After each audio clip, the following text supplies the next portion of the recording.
Aaron, I'm sorry I didn't know you were presenting. I made you co-host.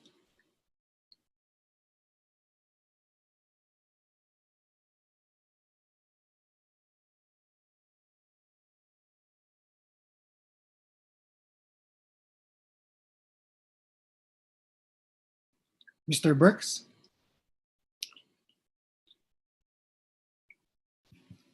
you can unmute yourself, sir.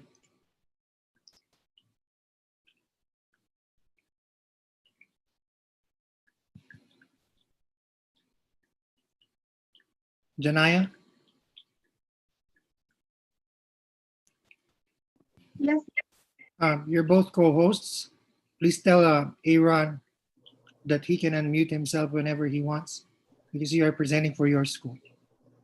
Okay. From what I understood too, there was quite a few of us that were going to give presentations from San Rafael. There's quite a few of you, and I will make you co-host as soon as you join, as soon as Okay. the others join. Okay, Thank you. you're very welcome.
Okay, can you hear me?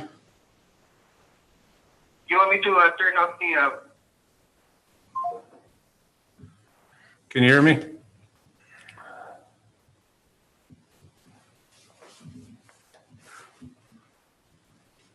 Loud and clear, sir. You can hear me okay? Yes, it's loud and clear. So they did work out the glitches. Okay. Ron, do you want to see if test your mic, see if that, Testing, 1, 2, test. Loud and clear, sir. okay, good deal. We should be set. Did you get the names of the presenters? Yes, sir. Aaron Burks and Janaya Chavez are already in and are co-hosts. Okay. I'll make them co-host as soon as they arrive or Looks like- join the meeting. It looks like they're on already. Yes, sir. They're co-hosts already, so and they're aware of that. Yeah. And then, of course, Mr. Miller would have to be unmuted at some point. Yeah, I'll make him co-host too. Okay, good. I'll make all presenters co-hosts, sir. Okay. And then after they present, I'll just take the co-host co-host thing off.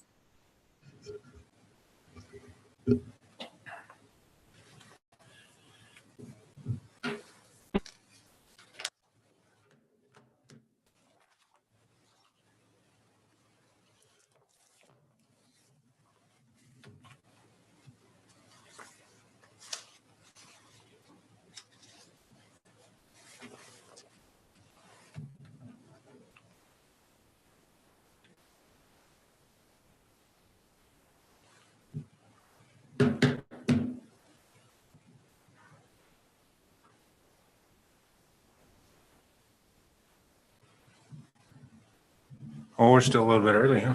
Mm-hmm. Yeah, it's only 5:10.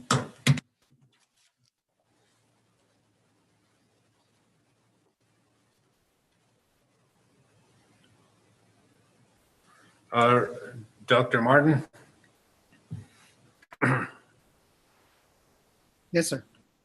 We also have presenters from the 100% Tobacco Free.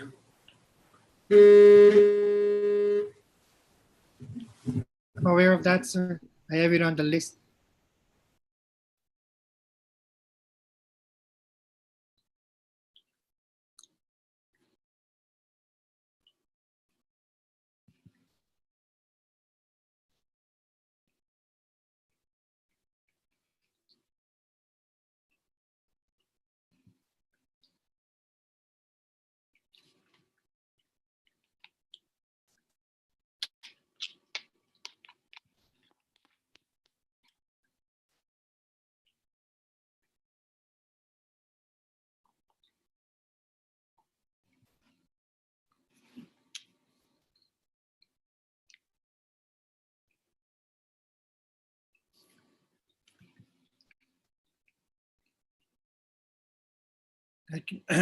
I can't seem to see Mr. Ortiz. He's too far off to the right, sir. Hello, sir. How are you?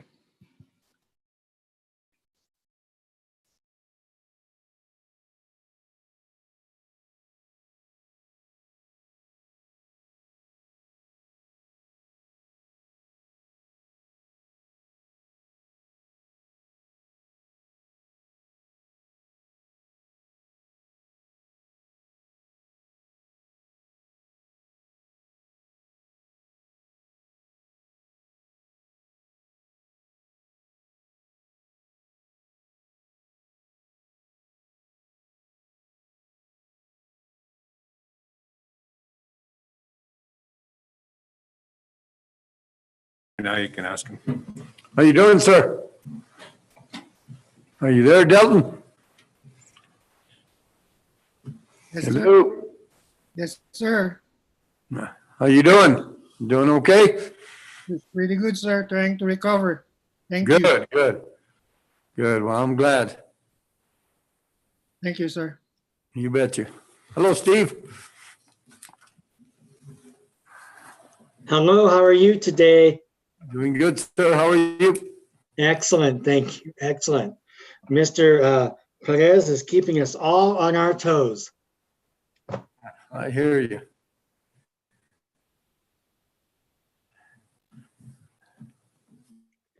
Dr. Guy, how are you today, sir? Time is it 5:15?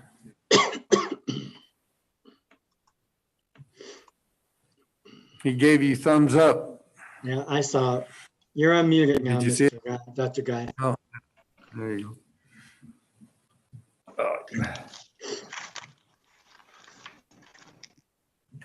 How was everybody's Thanksgiving? Good.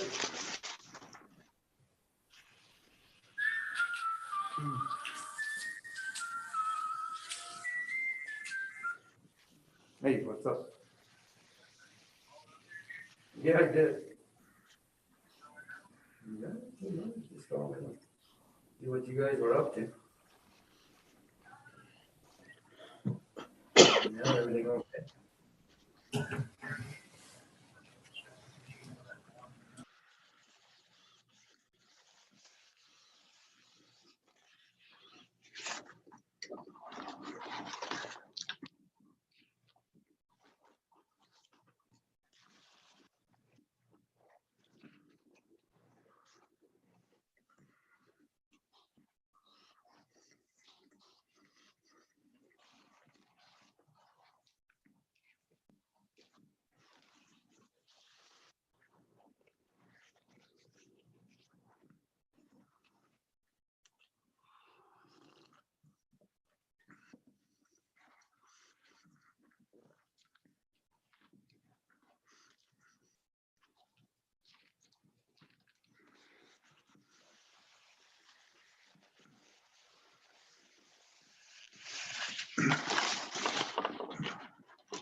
What you doing there? You?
Good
evening.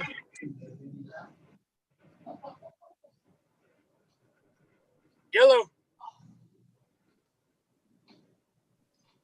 You can- Testing. Anyone hear me? Hello, Dion. I can hear you. We Okay, can- I'm we glad can hear someone. you. What? Yeah, loudly and clearly. You're good. I'll be quiet. Hello, Dion. I was just wondering, how are you guys doing this evening? Great, thank you. How was your Thanksgiving, sir? It was nice. It was different this year. Totally different. You know, not being around the entire family. So Yeah, we had the same thing. So I ate their portions. oh yeah, I did the same thing. I did the same thing. Unfortunately, now I'm paying for it. Yep.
Mr. Perez, do we have a quorum? Yes, we do. I don't believe Richard Jones is on. All right, we'll begin at 5:30. I have 5:25 here. Yes. Few more minutes. Hello, Monica Saavedra.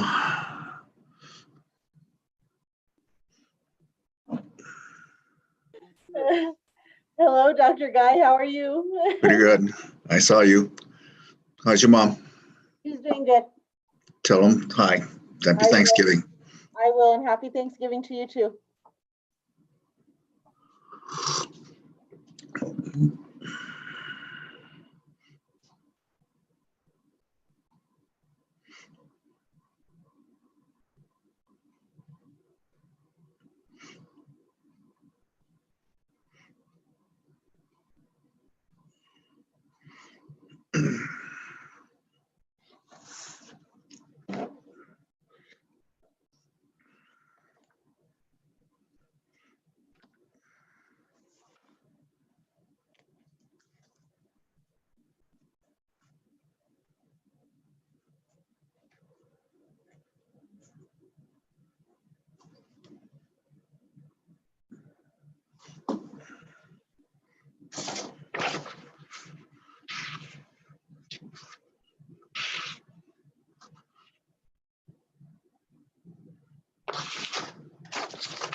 Tax your respiratory system. your lungs. Yeah, Emily, Miss Covey, so.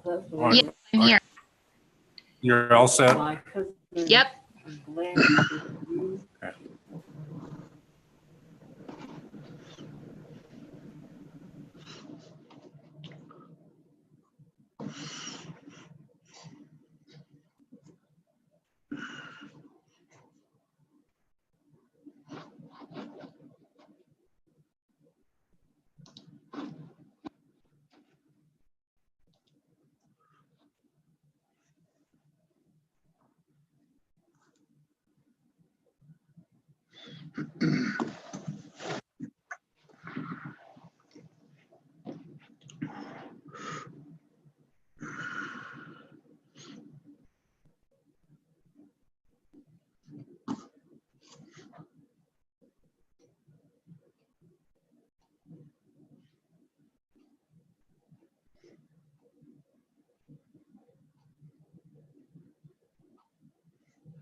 Okay, now you can go. Hello, Dion. You didn't even say hello to me. Emily, you were the first person I said hello to. Well, I wasn't even here when you said hello. Are you sure you weren't there? Yeah, I just barely got here. Oh, well, my apologies. You know what, Emily? Good afternoon. It's good to see you and hear from you. I know. It's getting scary out there. You take care of yourself. You know what? I'm feeling much better. I'm not 100%, but I do feel better. Thank goodness. Good for you. Well, you're strong and young, and you take care of yourself. Us old people. Well, I'm telling you know what? Whether you're old or young, this stuff, I guess it just affects everybody different. You know, at one time I felt like I wanted to die. It was that bad. Wow. But no, I'm feeling better, and just my respiratory is still a little bit not full, but I'm getting there. Good. That's good.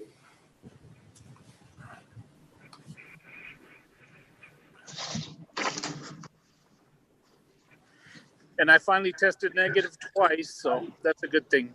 Oh, good, that's good. How about you, Dr. Martin? How are you feeling? I'm doing much better, ma'am. Just trying to recover my breathing. That's good. I'm going to test on Thursday. Hopefully, I'll come out negative too then, so I'll be able to go back to work. Okay, knock on wood. Mr. Perez, board members, let's begin the meeting. Call to order. Pledge of allegiance. All of you rise. Mr. Ortiz, lead the pledge. I pledge allegiance to the To flag the flag of the United States of America and to the republic for which it stands, one nation, under God, indivisible, with liberty and justice for all. Meeting call to order. Take roll, Ms. Colby. Dion Sandoval, Present. Emily Hunt Daly, Present. Ron Ortiz,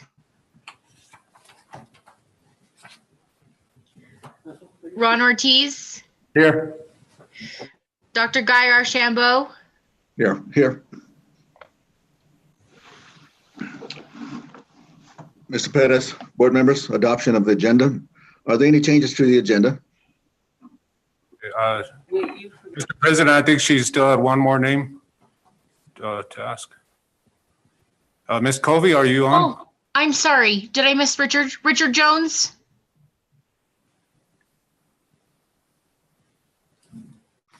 We have a quorum. Mr. Perez, sir. are there any changes to the agenda, board members? No, sir, Mr. President. Good evening, everybody. I recommend that we adopt the agenda as presented. so moved. So moved by Emily Daly. Is there a second? Second. Second by Ron Ortiz to approve the agenda as presented. All those in favor say aye. Aye. Aye. Those against? Motion carries. Adoption of minutes. Are there any changes to the minutes of November 17th, 2020? If so, what? Mr. Perez, board members, I believe there needs to be a change. Let's go to page, hold on a second.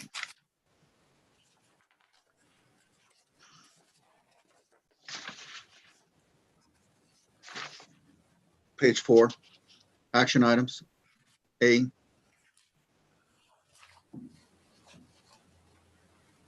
The motion reads, a motion was made by President Archambault, seconded by Vice President Emily Hunt Daly to approve option 1 of the district reentry plan.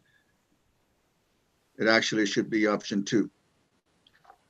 We voted to shift to total remote.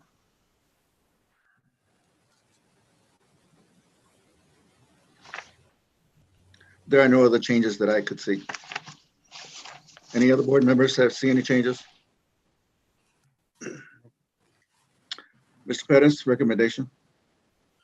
I recommend, Mr. President and Board, that we accept the minutes with that change Thank you. from option 1 to option 2. And it also stipulates that we will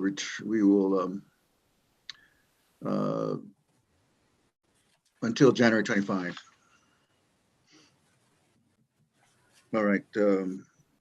Is there a motion? I'll move to approve the minutes with the changes on it. There's a second. I'll second. Emily Hunt Daly, seconded. Thank you.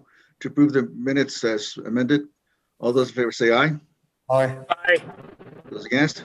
Motion carries. Mr. Perez, are there any recognitions that we need to make tonight? So recognitions, Mr. President, Board. Once again, I just want to express our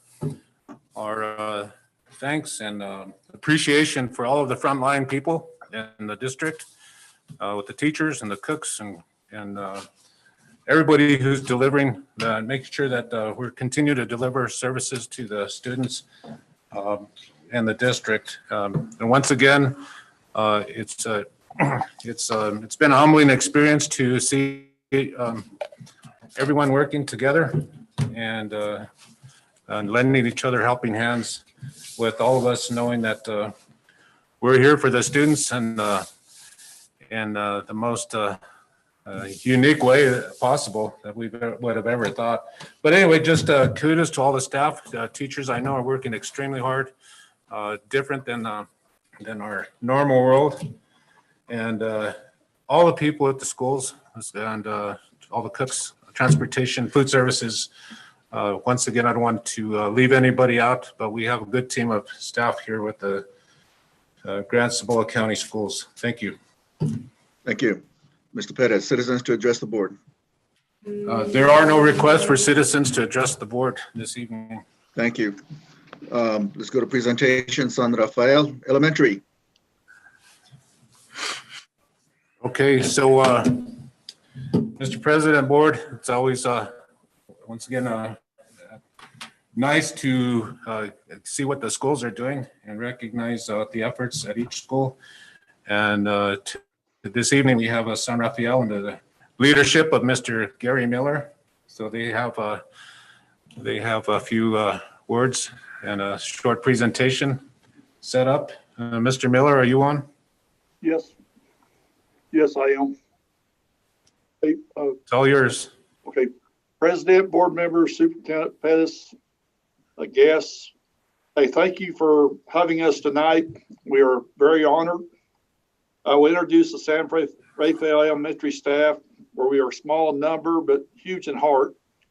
And they will kind of talk to you about kind of their school year, since this has been kind of a, little different than usual school year. So I'd like to start by introducing our counselor, Patty Lopez.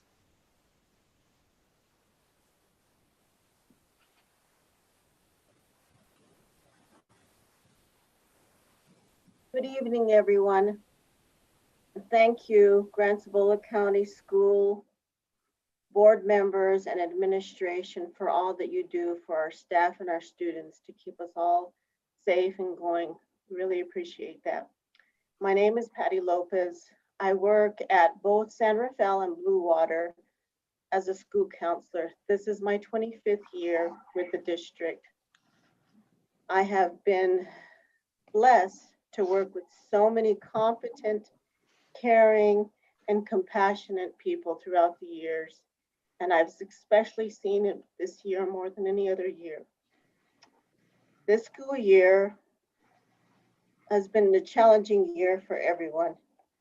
And at San Rafael, I'm sad to report that as a school, we have lost parents, grandparents, sisters, an uncle, friends, and families to COVID-19.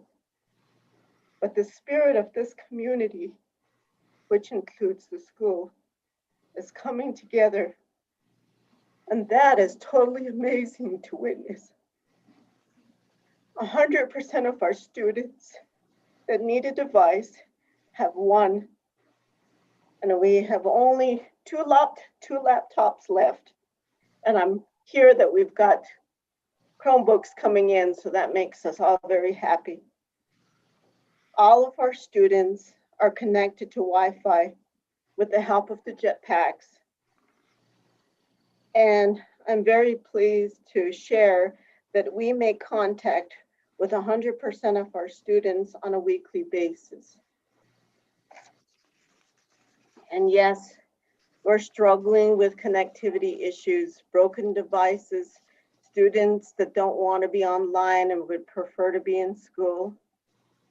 But this is a group effort, and it's more than just our school. It's our parents, grandparents, great-great-grandparents, and older siblings, mid-school and high school students who are also working on their schoolwork, but also making sure that their younger siblings are online learning. And I want to even begin to start on what the staff is doing. They've been absolutely amazing. I pray that this will all be over soon and we will be able to get back to school as normal. But until then, I just report that the students, family, and staff at San Rafael are all working very hard. Thank you for your time. Thank you. Very good. Okay, this is the secretary. Some of them couldn't be here tonight, so I'll just go ahead and kind of explain who they are. This is Novella Crowther, our secretary. She does an excellent job, you know, going back and forth to school. She keeps me very informed, and you know, I can't say enough about her staff, and I'll talk about them at the end. But you know, it's just she's been there a few years and really does an excellent job.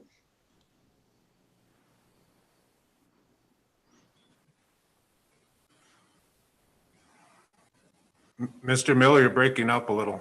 Am I Not- okay? All right, I'll move a little bit closer and see if that's better. This Seems is like- the woman on the right. This is kind of a new thing for our school there at San Rafael. This is an outdoor library, and this is Ruby Pena. She's our nurse and our librarian.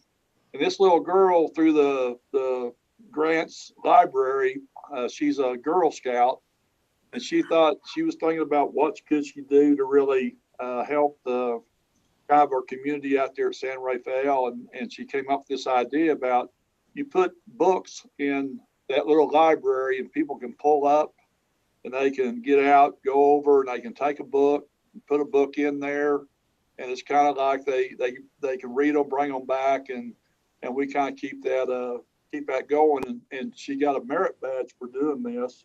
And that little girl's name is Brenna Kelly, and you know, it's a good idea. And I was out there over the Thanksgiving break, kind of working around the school and things, and there was about 6 people pulled up there and put some books in and then took some books out and things. So we know it's being used real well and things. So, okay, go on to the next one, Aaron. Okay, this is Valencia Rushmere. She's our new 5th grade teacher, and she came to us after the school year began, but boy, she does an excellent job for us in the classroom and things, and she's an excellent 5th grade teacher. Okay. And this is Janaya Chavez. She's our 6th grade teacher, and I think she's on tonight, so I'm gonna let her talk to you a little bit about how her year's going. Good evening, school board members and everyone in attendance. So I am the 6th grade teacher, and I have a few successes to share. One positive thing that has happened is that our San Rafael kids have done really well on their Illuminate test for ELA and for math. I know that we all look at those data wheels with the donuts, and I can brag on my kids for a little bit to say that no one is in the red or the severely below. So I think that's a success. I think it shows how well we can adapt to our situations. I do have a few challenges that we're facing, including some add-ons for the Google Classroom products, but my kids, they're very technology literate. So they help me get through the programs as much as I'm helping them with the content. And I think for as much as we can expect, they're actually exceeding any expectation that I came into this year with. They're doing really well.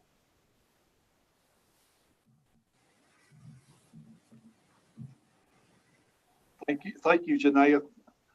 This is our Jolene Rodriguez, and I think she's on tonight too, so she'll speak to you. She helps Barbara Marietta in the 1st and 2nd grade.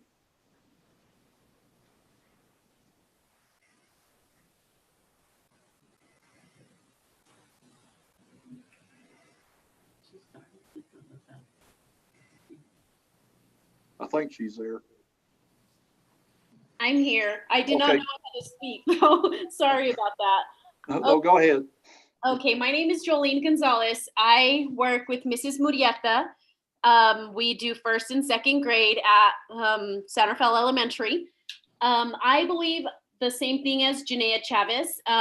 We've had a lot of success in our remote learning.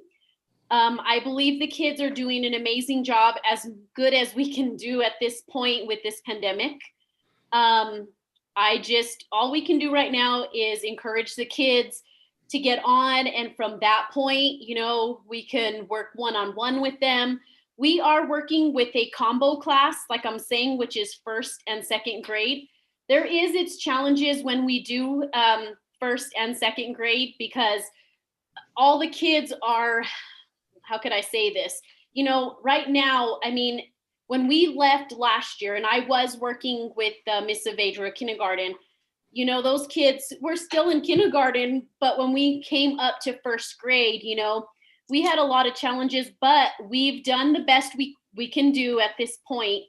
And, you know, I just want to say we're all just trying our hardest. And I just want to thank the kids for everything they're doing right now. Thank you. Okay. That's fine. Hey, I got a few more teachers there, but we don't have pictures of them since we went to virtual learning, but I like to have them kind of tell you what's going on in the classroom. And the next one's Barbara Murrieta. She's the teacher for the first and second grade.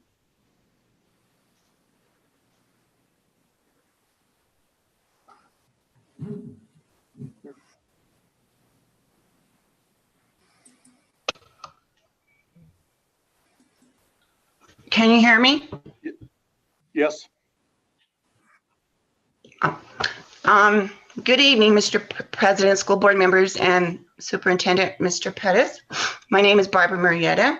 I currently am teaching at San Rafael Elementary. I am teaching a combined class this year, combined class of first grade and second grade. My first grade class is 8 students. My second grade class is 5 students. For the last month or so, both Ms. Gonzalez and I know that it's been challenging dealing with the internet issues, having students log in, but we're very proud of our students because as of today, we are having, in first grade, we have about 80% of students attending school. And in second grade, I can proudly say that second grade, we would probably say that we have 100% attendance there, except for one student who has been having internet issues.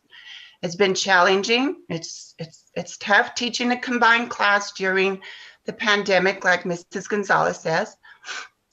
We do teach, I want everyone to know that we do teach with understanding, we teach with compassion, and we teach with love. Many of our students are struggling, but we don't give up on them and we don't allow them to give up on themselves. I would like to share though with school board and Mr. Pettis that teaching virtually has had its positives, but also its challenges. Positives are that it has challenged both Ms. Gonzalez, myself, and our students to be familiar with technology. But let me tell you, they know those computers very well. Sometimes they're telling me what buttons to click. This is also, it is something that we do have to be aware that it's going to be expected of our students beyond their primary school years. And it's going to be great preparation for them. And it also has started to create them to be cultivated, innovative, and create their mindsets. But most important, it's helped to keep our students, the caregivers, our faculty, our team members, and the San Rafael community safe. So I would want to make sure, and I know everyone else agrees with me, that we all want to make sure that all our students remain mentally and physically healthy so that that wonderful day of this journey that we are all going through is going to give our students the opportunity to be back in class where they belong. And we miss them. And our parents, I would like to give a big shout out to our parents. They have been so supportive. And yes, they've had their hard times dealing with computers. They don't know how to log in. But the patience is what we have to keep reminding them. Patience, patience. And then at the end of the day, they're there for us, the teachers, and they made us cry many a times telling us, thank you for everything you do with our children. And they send us off with blessings, and we are truly blessed. And I thank the school board and I thank Mr. Pettis for giving me the greatest privilege of working with my San Rafael students. And I thank you again.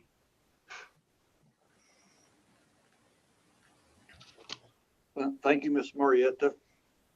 Okay, our next teacher will be Jennifer Kincaid. Good evening, members of the board. My name is Jennifer Kincaid. I teach a combined 3rd and 4th grade class at San Rafael. This is my first year with the district. I moved here from Albuquerque, so it's been a bit of an adjustment to come from a big district and the charter is in Albuquerque to this small community, and especially to San Rafael, which is very small. But as the other teachers have said, there's been great successes, and there's definitely been some challenges. Like the other teachers and like Ms. Lopez have said, we've had families at our school be affected by COVID. I've had students be affected that have tested positive and had to quarantine. So that's been very hard to work around all that and just having to be understanding. But I did want to share that the students are getting an incredible education in being technology literate. The kids are learning how to change their backgrounds on Google Classroom, and they're learning how to send attachments, which is going to be so valuable to them coming into their older years in middle and high school. And so I think that, yes, that they're, you know, the being in the classroom with our students in person is the best way. I think we need to realize that this virtual time has also had its benefits, because with our kids being in the classroom, I don't know that I would have had the time to go and teach all these technology literacy things. And so that's really been, I think, a big blessing. And I think that, you know, the team we have at San Rafael has been so wonderful. And I'm just very, very proud coming from a big city to be a part of something like this. So I'm very grateful. Thank you. We have our kindergarten teacher, which is Monica Saavedra.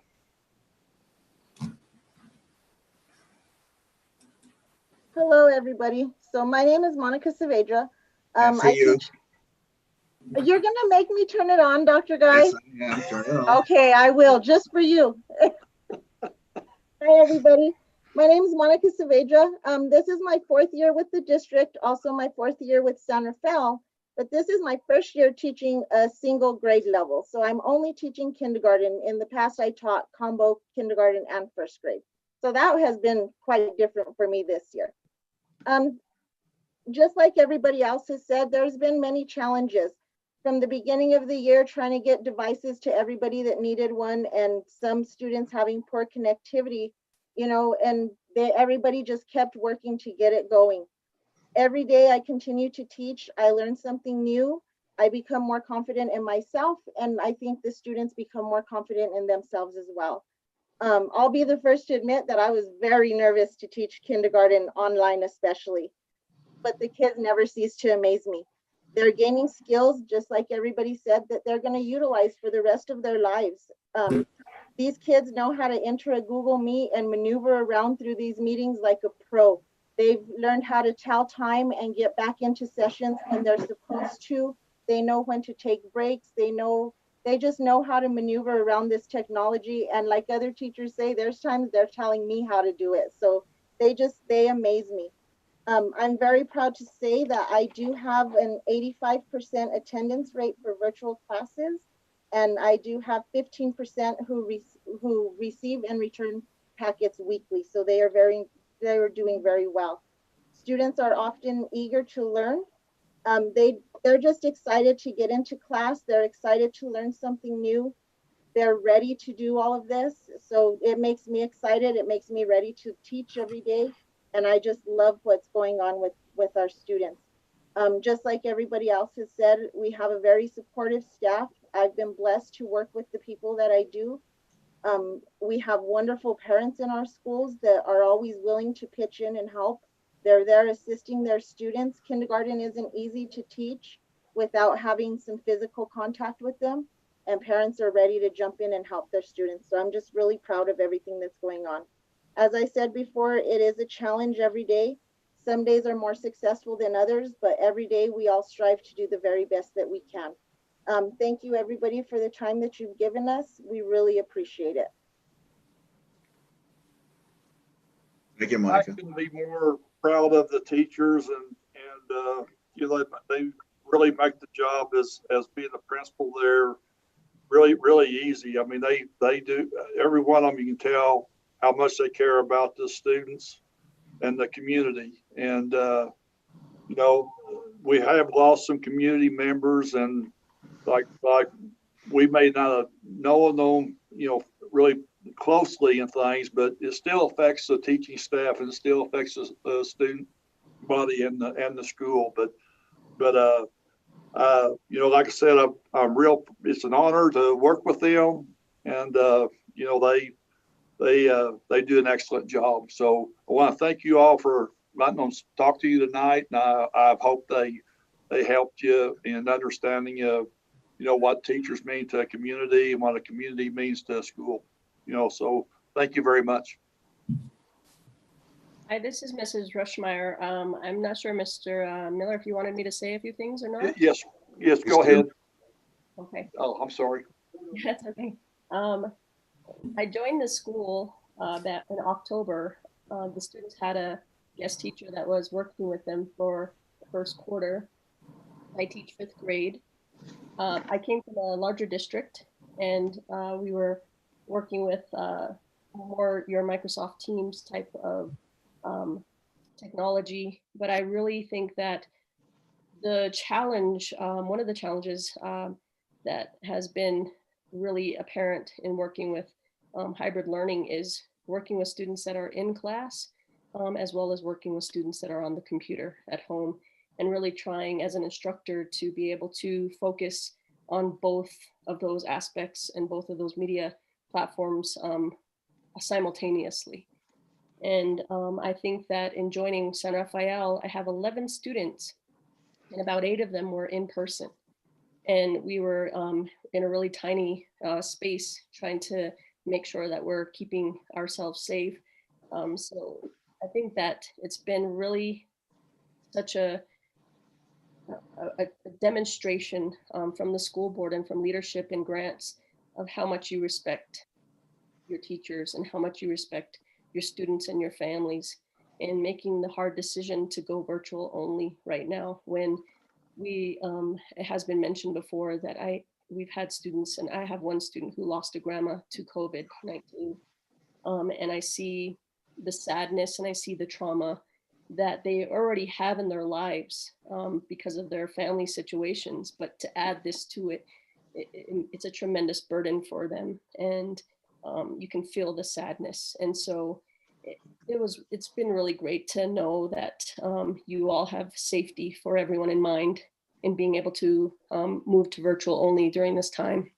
And that's definitely a pro, definitely something that's really been working, I think, with my students, because I've been able to focus solely on them individually online, being able to have meetings with them, and being able to have about 90% of my students there at all times. The other benefit of virtual only right now is that I'm able to show them, and they're able to show me things that we wouldn't necessarily be able to do in the classroom. Like, they're able to share a lot more with me about their families and about their home lives. And that's really created a lot of rapport for us and a lot of connection for us. And so I'm really thankful for that. In terms of technologies, I don't know whose decision it was to do this. I don't know if it was the board or leadership, but there's a gigantic screen, a smart board screen in our class that I can maneuver and turn around and use a camera to be able to put in front of the whiteboard for them also to see, and that's just a benefit. It's really wonderful to have that. And what would be an additional help is to really have some computers as teachers and as students that are not consistently updating, that are not consistently crashing and being really slow. Right now, if we are using Google Classroom, if we have some Chromebooks, if we have some Macs that we could use, that would be just helpful. So at home, I do use my MacBook, which is not something I don't use the school's computer just because of how slowly it runs and how much trouble it causes. And so that would be really helpful. I think that the staff overall at San Rafael has been awesome. Mr. Miller's leadership, with him responding, replying quickly, with him caring about each and every one of us in the school, making some tough decisions as well, and Novella as the secretary helping us out. The staff at San Rafael has been awesome, and I'm really thankful to be a part of that team.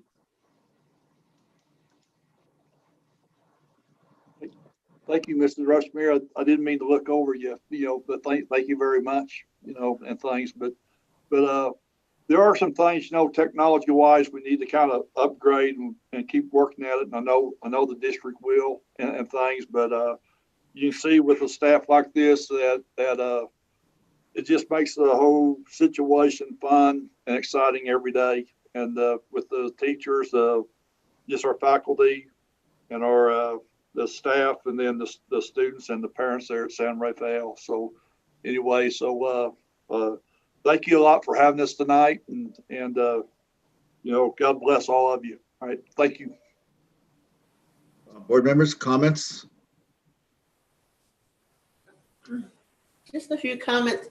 We really appreciate the work that you're doing out there, and for Ms. Valencia, we're grateful that you're here. And you mentioned some platforms, technology platforms you're working with. Are those contained in the Google Classroom, or are you using other platforms? This district has chosen to use Google Classroom, and that is such a benefit. The Google Classroom right now has so many features to it that are really helpful for an instructor to work with the kids. And so I know that in using Microsoft Teams or using other platforms, it's is really challenging. And so I'm really glad that this district has chosen to use Google Classroom. The features and the extensions that all come with it. And I know that they're working right now to even improve it a lot more also for the classroom. So that's been really beneficial and helpful. And you mentioned the upgrading and the stuff that's going on with the current Chromebooks and laptops that we're using. You mentioned you use Mac. Yeah, I use the MacBook only because it seems to work well with some of the Google Classroom products, but I just don't seem to have problems with it at all with the computer, my own computer. But when I use the PCs that we have, the personal computers with the Lenovo's, and coming from a district also that has chosen to use Lenovo's, we constantly are working with them updating, crashing. Kids are getting frustrated with the microphones on them, the cameras on them. And so even today I had some students saying, Mrs. Rushmere, it's updating. And because my internet's so slow, it's taking all day to do that. So, and I seem to not have those problems as much with the Google Mac or the MacBooks.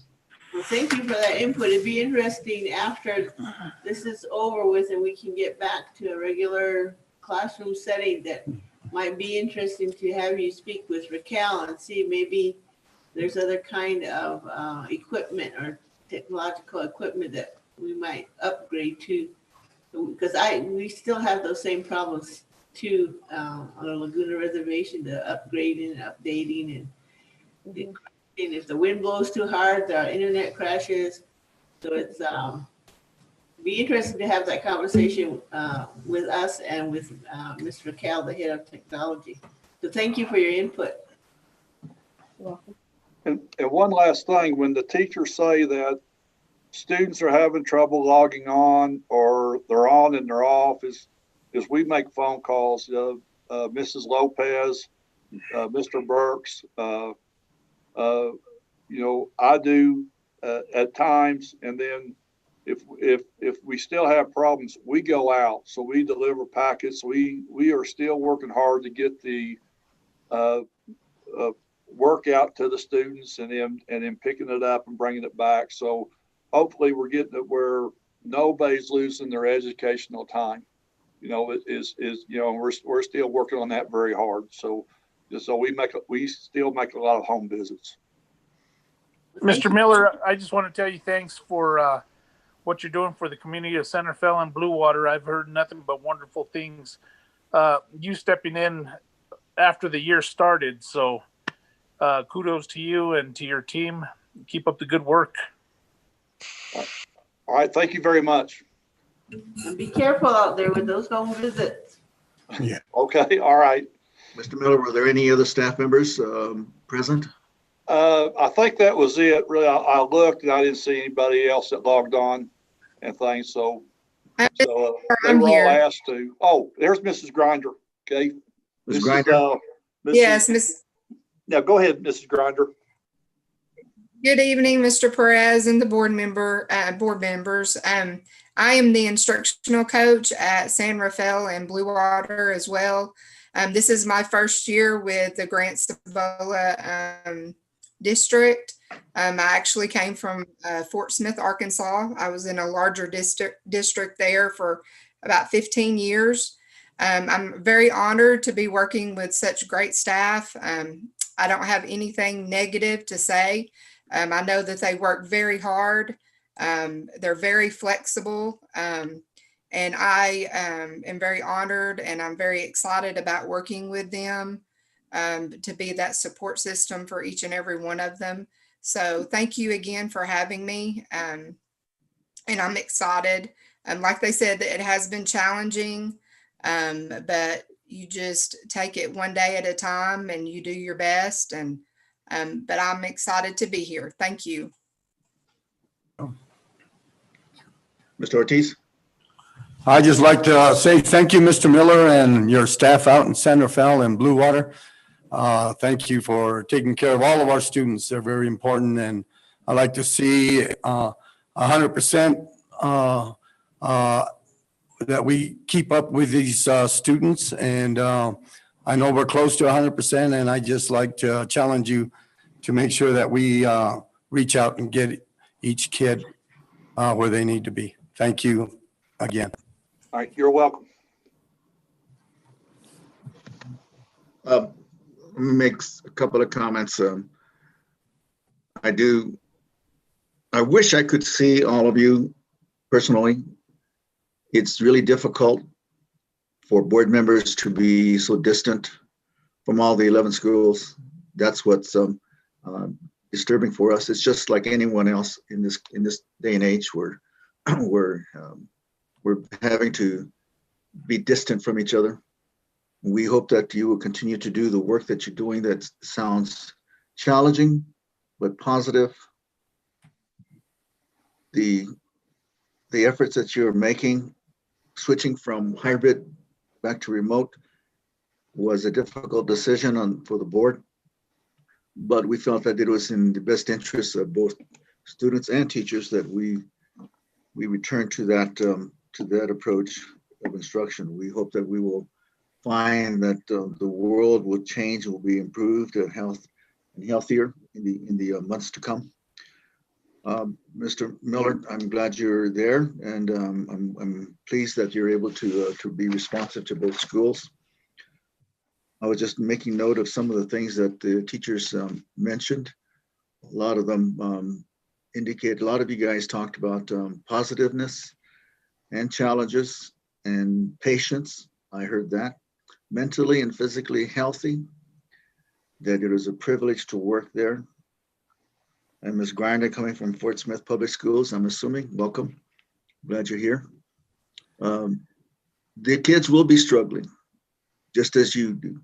And as you said, be patient.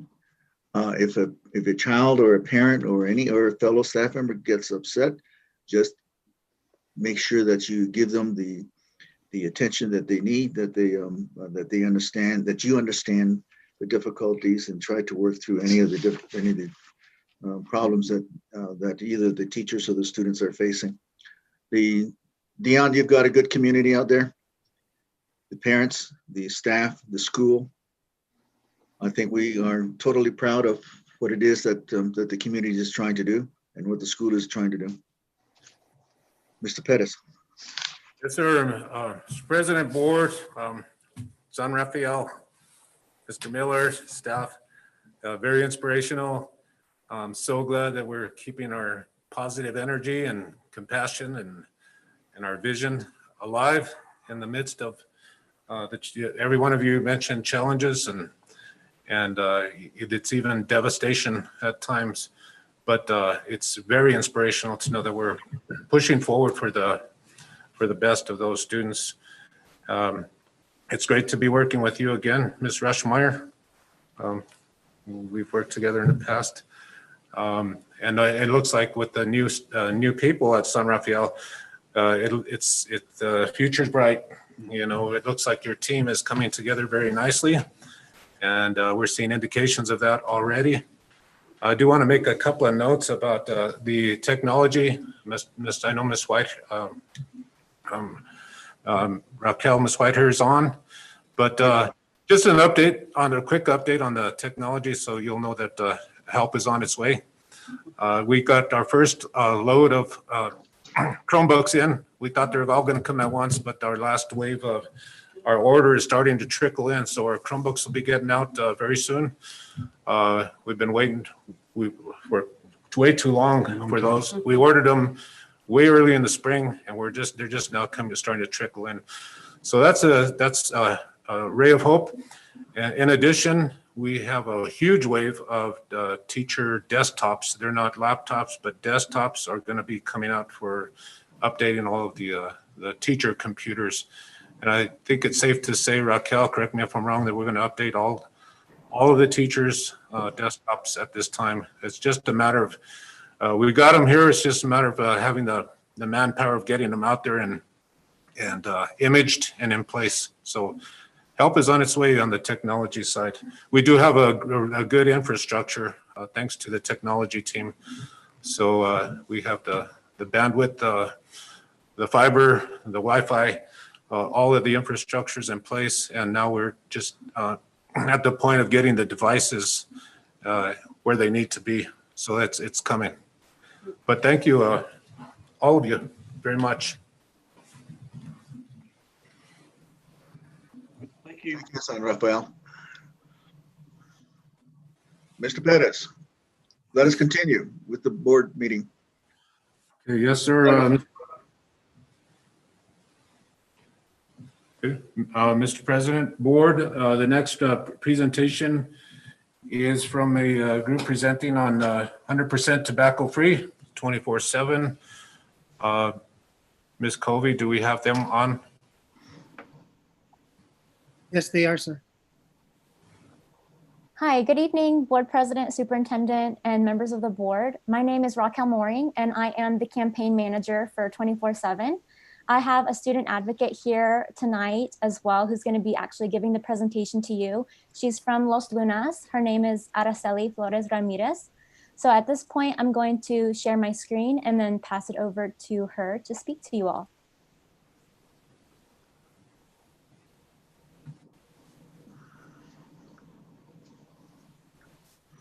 All right. Hello, everybody. Like Raquel said, my name is Araceli Flores Ramirez, and I'm a senior at Valencia High School. For 2 years, I have been a part of a student organization called Evolvement that fights against tobacco use among these young people my age. One of the campaigns I support through Evolvement is called 24/7 and is supported by the New Mexico Department of Health.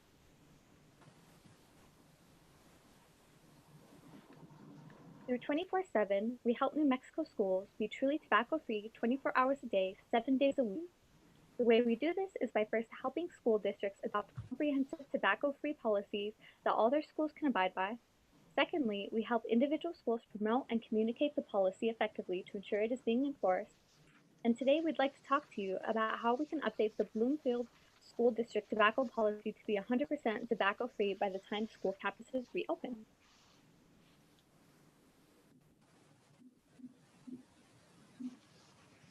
The reason why I work with 24/7 Matters is because in 2019, 1 in 3 New Mexico high school students were active users of at least one form of tobacco. Furthermore, high school students are the largest population of New Mexican adults using e-cigarettes right now. And finally, we also know that 90% of all nicotine addictions start before users are 18 years old. Addiction starts now for my generation, and I want to help prevent it.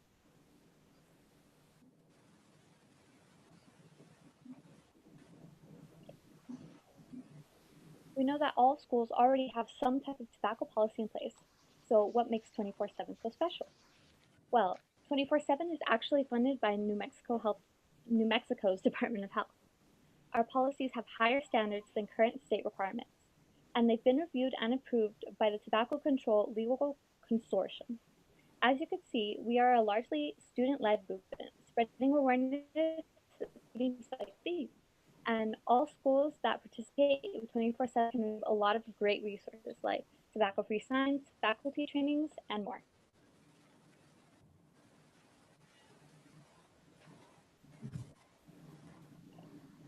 So we took a look at your Grand Cibola District policy to complete a detailed analysis comparing your tobacco policy to the Department of Health standards that 24/7 abides by. Along with this presentation, we have sent the board a policy analysis chart that is separated into 2 sections, requirements and recommendations. In order to be considered a comprehensive tobacco-free school, our requirements must be met in the policy, whereas the recommendations are encouraged to strengthen the policy but aren't required. In order for the Grant Cibola District to become 100% tobacco-free, the policy must be updated to include the term distribution should be added to the staff, student, and visitor section, and possession should be added to the visitor section as prohibited. Any and all tobacco advertising should be off limits. The policy must mention tobacco-free signage that will be displayed on all campuses, which 24/7 will provide for free. A plan for communicating the policy to students, staff, and visitors should be included in the policy. The student and staff tobacco policy sections should mention that the schools will provide referrals to helpful cessation resources to help students and staff to overcome tobacco addiction. And finally, the policy should have progressive and supportive discipline measures that will be taken after each offense by students, staff, and visitors.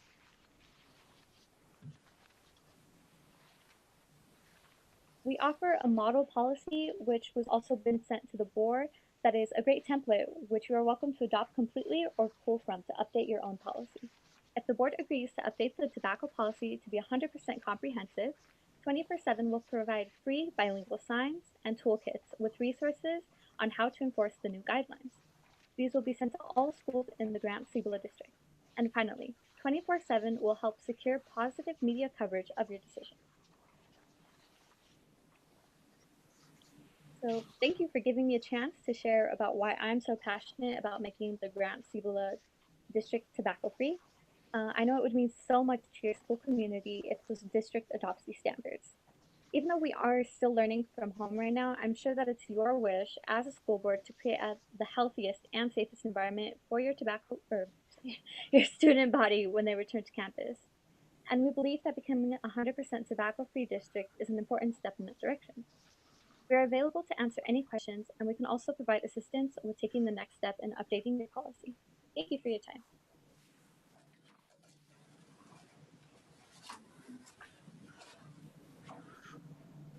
Thank you, Araceli. And I look forward to talking with you all further about this and seeing how we can connect and maybe get into a little more depth in what you presented here, and see if it can create some changes here in our school district. So I would look forward to talking with you all soon. Thank you so much for your time. Thank you. Mr. Perez. Thank you, Raquel. And Ms. Flores Ramirez, am I correct? Yes, sorry. Okay. I was looking at your materials, and there are 3 sections to it. There's the model policy on tobacco use by students. Then there's a section called tobacco use by staff and staff members. And then smoking on school premises. I'm not sure how comprehensive our current policy is. If Mr. Toivanen, are you there?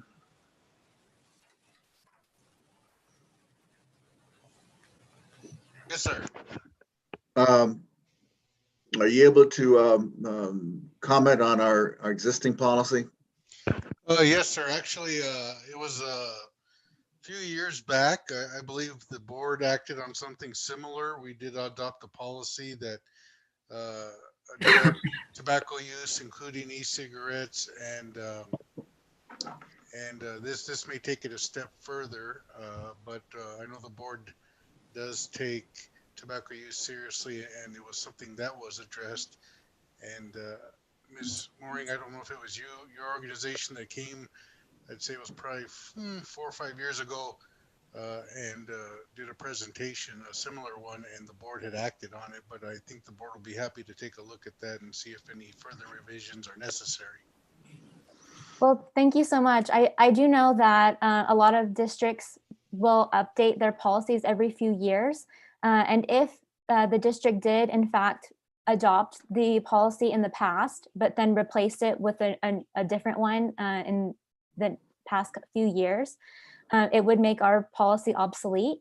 And I also will say that every school district throughout New Mexico has tobacco policies in place that meet state requirements.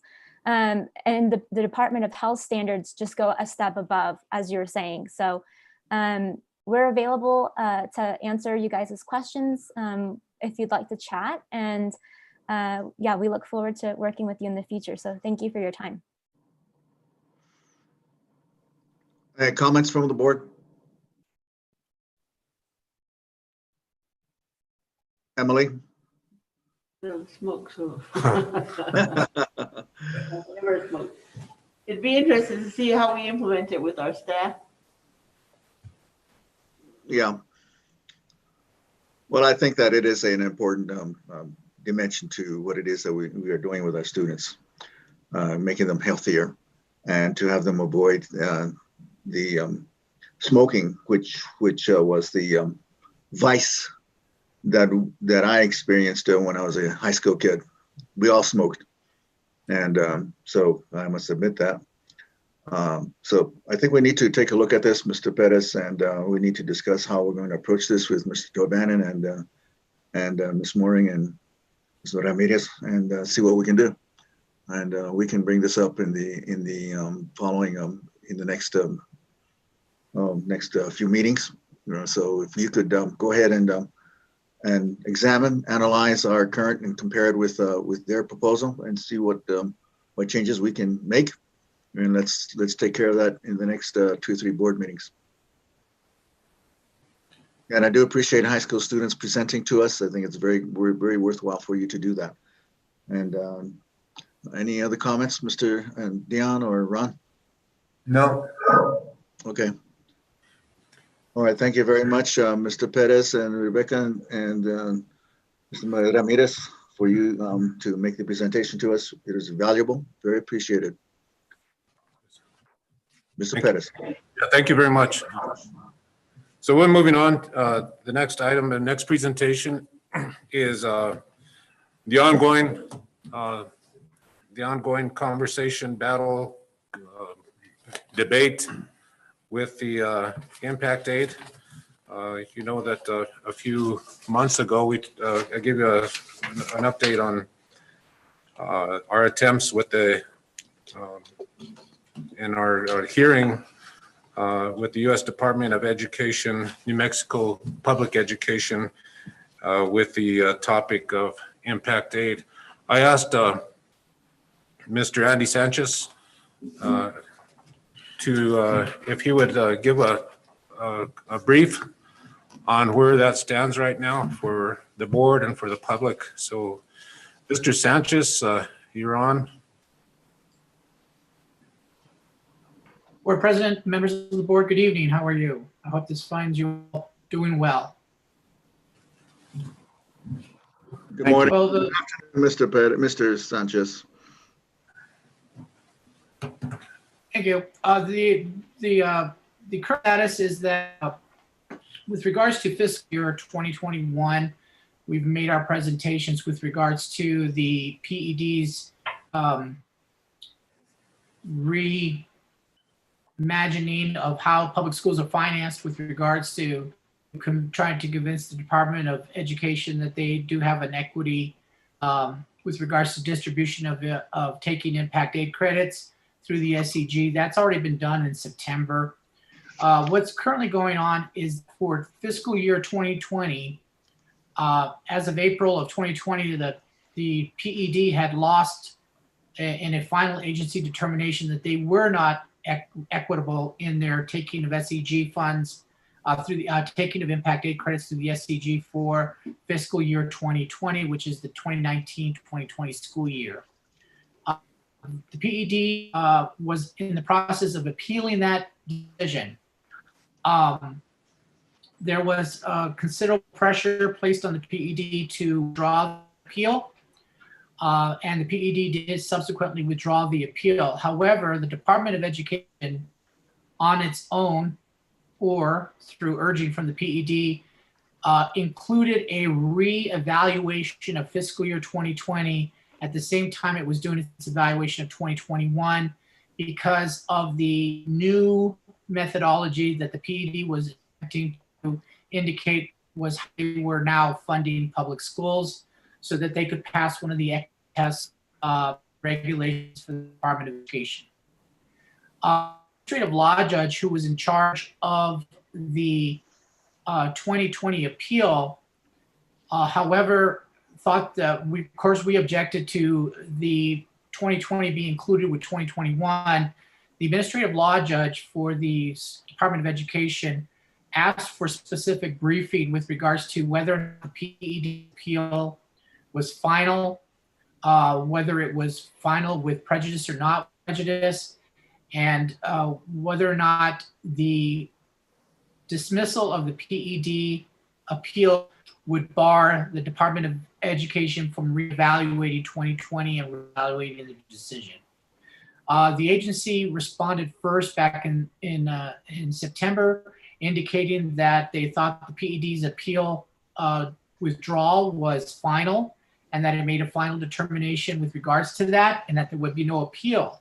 However, the Department of Education determined that it thought that it had the statutory authority and to go ahead and review 2020 and do the entire process over again if it felt that it needed to reconsider it. The PED responded in November 12th, to the same briefing, to the same type of questions with regards to the ALJ. They also agreed that their appeal, that they had in fact withdrew their appeal and they were going to continue to do so. They thought it should be without prejudice, even though they acknowledged that they were going to be time barred from doing anything with it. But they also agreed that the Department of Education could and should go back and review the 2020 data in light of their new revised assessment of how public schools are financed. So our brief for the interveners is due on Thursday, and that's what I'm currently working on, is that brief. Basically, our argument is straightforward, asking that that yes, the withdrawal of the appeal by the PD is final. The April 2020 determination of not being equity, of not showing equity, should be final and should stand. And we're going further in arguing that due process should prevent the Department of Education from redoing the 2020 analysis altogether, because it shows undue prejudice and it's basically unfair and it violates due process. We want to get this brief in and make our arguments with regards to these items so that we could continue. If it's unfavorable, we could continue with one more appeal to the secretary, and then we can go to federal court. And ask the federal court to determine whether or not a federal agency can give the PED a second bite at the apple and allow them to reestablish the equity analysis for 2020. With regards to 2021, we'll have to wait for their determination, and if we're adversely affected, the school districts can ask for a hearing to challenge their initial determination. And we would have to wait to see how the Department of Education rules on that before they make a final determination of what their ruling is on that. So that's where we are with it. My understanding is that many of the tribal entities and governments approached the governor's office to demand that this be withdrawn. My understanding is the governor's office indicated to whoever from the tribal governments asked that she kept her promise and she withdrew her appeal. However, for all practical purposes, it was meaningless because the PED knew that the Department of Education was going to redo the 2020 analysis on its own. I'm not under any misconceptions. I believe the PED has been urging the Department of Education to do that. The Gallup School District did send an IPRA out to the PED, and we were able to see quite a few communications between the two agencies on how best to present the reanalysis of 2020. So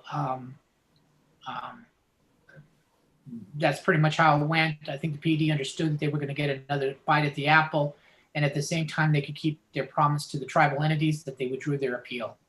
However, it had no, the PED's action in dismissing the appeal was really meaningless in all intents purposes. So our briefing is due on Thursday. We'll have that ready to go and send that out. And then we'll wait to see what the ALJ decides. Again, if she rules in our favor, the 2020 monies, impact aid should be returned immediately to the school districts that were withheld from your SEG credits. If we do not have a favorable ruling, then we'll go ahead and make our appeal to the Secretary of Education and then try to get access to federal court as quickly as possible after that. Any questions on where we are at this point in the impact aid? Board members? Andy, I don't know, I attended the government to government conference that was held, last week or a couple of weeks ago. And there was a lot of misleading information that the Department Secretary of Education, Stewart, was giving or providing to the organizations and the tribal governments. There was a lot of objections voiced by the Zuni governor, the Pueblo of Acoma governor, Pueblo of Laguna governor, and some of the responses that they gave were very misleading, that it was not going to affect the school district. There were questions that were asked about why is it that Los Alamos continues to receive 100% of their impact aid. And I really don't know what the ratio of students, Native American students to a high range area like Los Alamos is, but whether that was true, I don't really know. But I think we seem to have a lot of support and a lot of concern and objection to the way impact aid is being handled by not just our school district in Gallup, but also by the tribal entities. There was also some concern by some of the tribes up north, as well as the Navajo Nation. And so that government to government conference really presented some information, and I couldn't believe that the responses that the Department of Ed was given, plus the governor herself got on there and indicated that they were going to relook at that, which I now find out to be, like you say, it's a frivolous gesture because it's meaningless. And so I don't know, we need to circle the wagons and see if we can get more support if we attempt to go before the federal court system. But I don't know, I can't remember if they were recording all the information on that government, but this is about the 4th or 5th government to government conference they've had. And it's the same old information they process. And it just gets washed over every year to the extent that we still have no answer to whether or not we're entitled to the full impact aid percentage rather. Even 75-25% would be better than the 25-75% that we're being subjected to right now. So just to give you some thought that there are a lot of issues out there that are being discussed by other entities, not just our lawsuit. And I wish that we could really entail or involve all the entities so that we would have more of a voice and to be reckoned with if they decide otherwise. Thank you, Andy. Thank you, Emily. I believe that there is going to be a need for some sort of legislative discussion of this come January. With regards to Los Alamos, there's a separate federal statute that grants them the federal funds because of the National Laboratory and its history. So what is unique about that is the legislature, in passing and creating the SCG formula, specifically carved out that there would be this credit taken against impact aid and citing that. The legislature, for whatever reason, decided that it would not include the federal basic subsidy payments that are being made by the federal government under the specific statute that created the National Laboratories in Los Alamos. So the legislature picked and chose what federal funding it would do. So unfortunately, we can't use this as a kind of an equal protection argument. You're allowing Los Alamos to keep impact aid, but you don't let these other school districts do it. It's a separate statute. Where the rub is going to be, why did the legislature put in CG the taking of impact aid, but they didn't discuss the taking of the federal funds that are being given out with regards to Los Alamos, which would have a widespread issue because, we're talking, it's not just Native American school districts, the school districts such as Clovis is affected because of the Air Force Base. That impact aid money is also leaving that particular school district, irregardless of the fact of whether they have Native Americans. The real issue here with it is that the funds are desperately needed by the Native American dominated school districts, and it just doesn't make sense to give up 75% of that money that's available. So there's going to have to be some legislative discussion. Certainly some of the issues related to the other pending litigation against the PED with regards to the authorities that it was exercising during the pandemic, those are also going to need to be addressed and be talked about in the legislative session. It is just to put a reminder for the board, the legislative session in January, pretty much the middle of December is when legislators start submitting bills for consideration and want topics to be discussed and be addressed by the legislature. So we are coming up on two to 3 weeks before your legislators are going to be submitting sample bills and issues that they want the LEDC to pick up or any of those stuff. So if you guys have a lobbying effort or you guys are openly talking to your current legislators, now is the time to do it so that if the mid-December deadlines for submission of legislation is not missed, because if there's nothing for the actual legislator to consider, they'll just stave it off and tell you they can, come back in January 2022 and see what goes there. So these are particular issues, and I think all the school districts, whether it's impact aid or the PED authorities that are being challenged, I truly do recommend that you consider speaking to your legislators as soon as possible about having the legislature at least address some of these issues, if not start the conversation. I know it's a long drawn out process, but if some of your legislators in that current area can work in conjunction with the other school districts, such as Gallup, Zuni Central, there should be some way to get some legislation out there.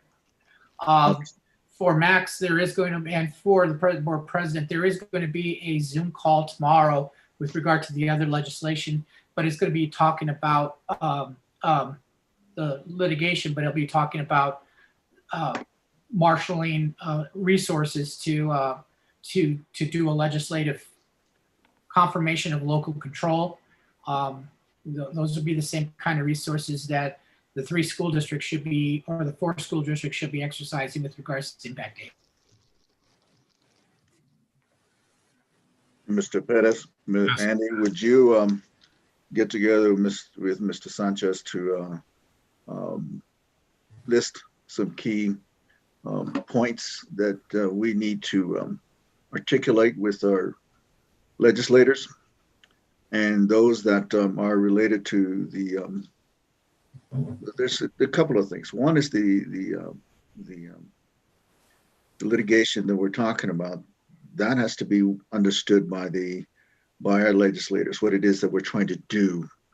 Secondly, what is it that we are going to ask of them this coming spring?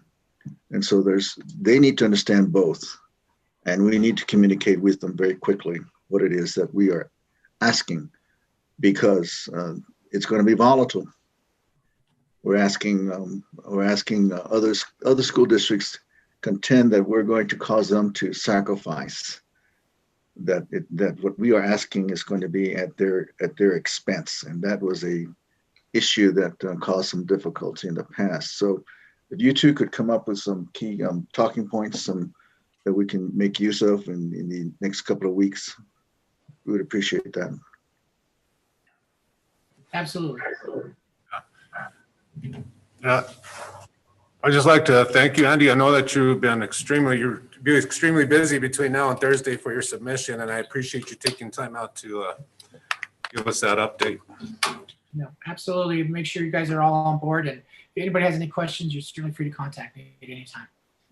Now, after your submission on Thursday, how long should we wait for the next piece or response? We'll have to wait to see what administrative law judge rules with regards to their ruling, and then there'll be a discussion with the 3 school districts I represent about continuing the appeals and how to do it and when to do it. I'm hopeful that we'll get a favorable ruling, and then the only thing that we need to do is have a discussion with the PDs when they're going to send us the check for 1920. Yes, 2020. No, which year? My name. Fiscal for school year 2019-2020, but it is fiscal year 2020. Yeah, that's right. Okay. I just have a question because I don't know. Is Los Alamos the only ones that get 100% in the state of New Mexico, or is there anybody else? No, they're the only ones in the state that get 100% of their federal aid, but it's pursuant to a separate statute. School districts like Clovis, Alamogordo, and of course all of the Native American school districts receive impact aid through the impact aid statute. Okay. But only the impact aid statute is referenced in the SCG for taking credit.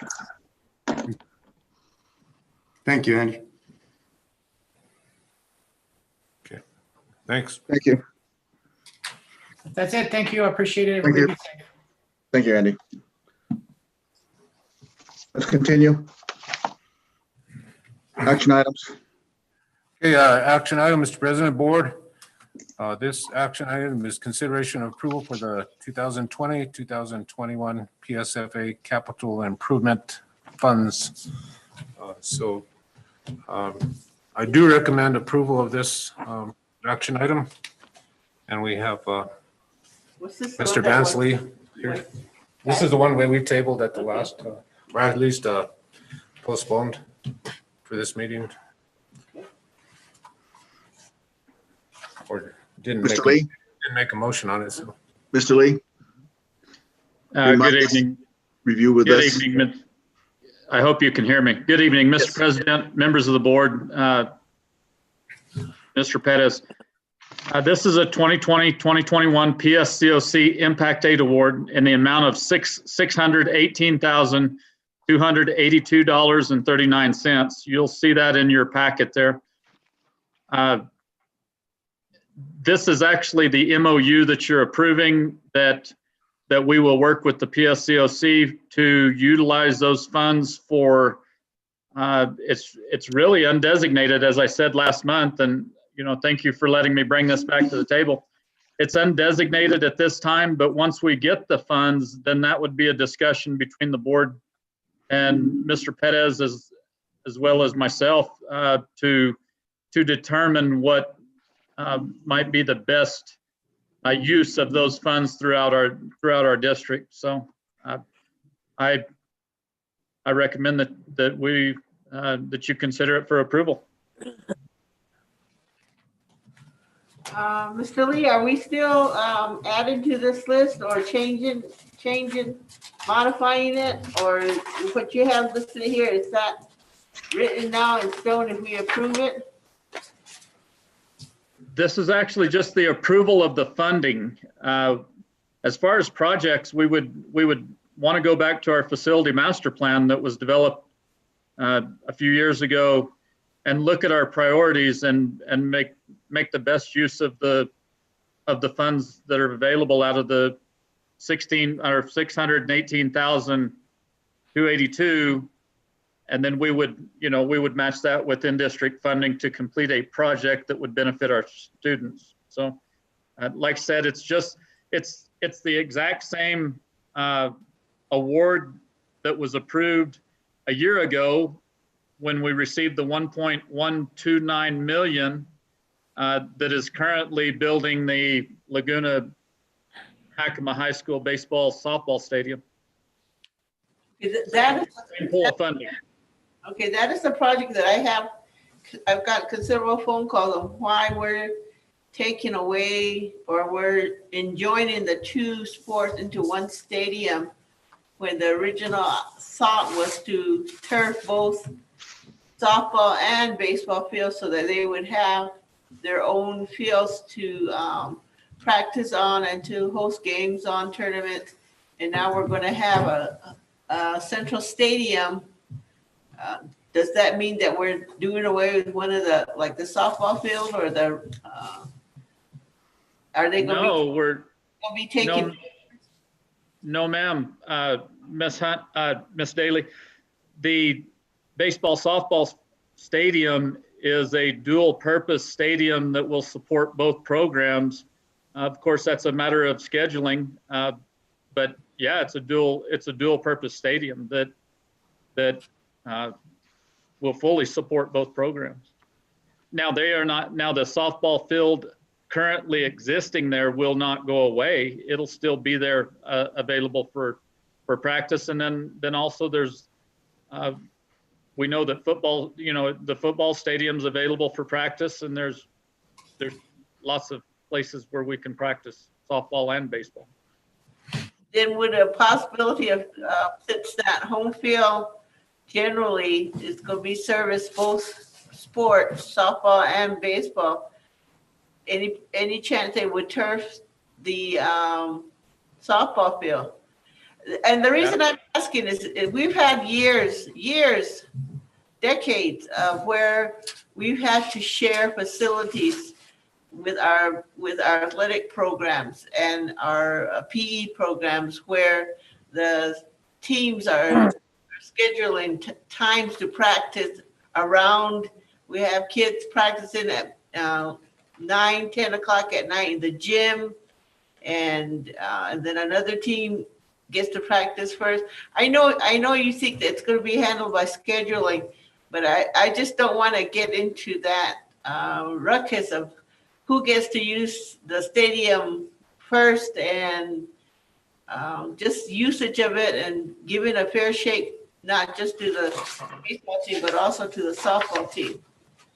And if you go back in years, this has happened, that at least it doesn't leave a good taste in our area as to always having to share and take turns when the other schools have separate facilities.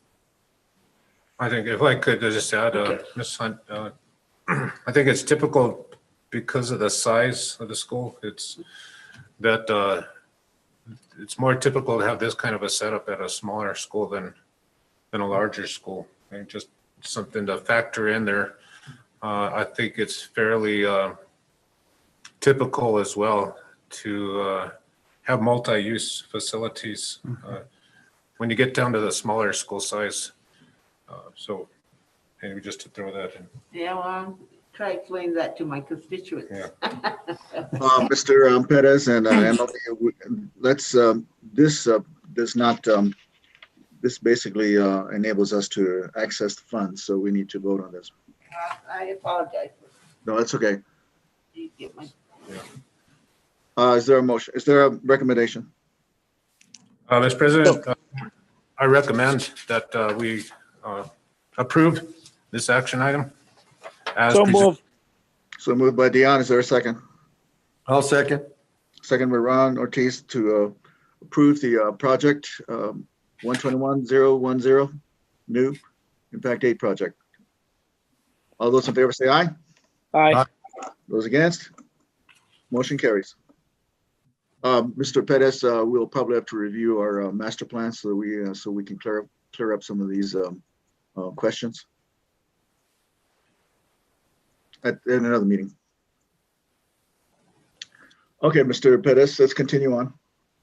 Okay, Mr. President, Board, the next is the consent agenda. I recommend that we approve the items in consent agenda as presented. Would you summarize, Mr. Maldonado, what the bars are? I have to take a look at the, can you tell me what the description is, Mr. Press, so I can make sure that I understand? I don't have my agenda in front of me. It's 24118 bar. It's the fresh fruits and vegetables. Oh, that's the cafeteria one. Yeah, that's okay. Yep. That's the title, fresh fruit and vegetables for Correct. 131.90. That's funding the program to continue for the school district to provide that program for all students. And then the Title III. The other one is Title III. 24153, Steve, and that's the instruction increase.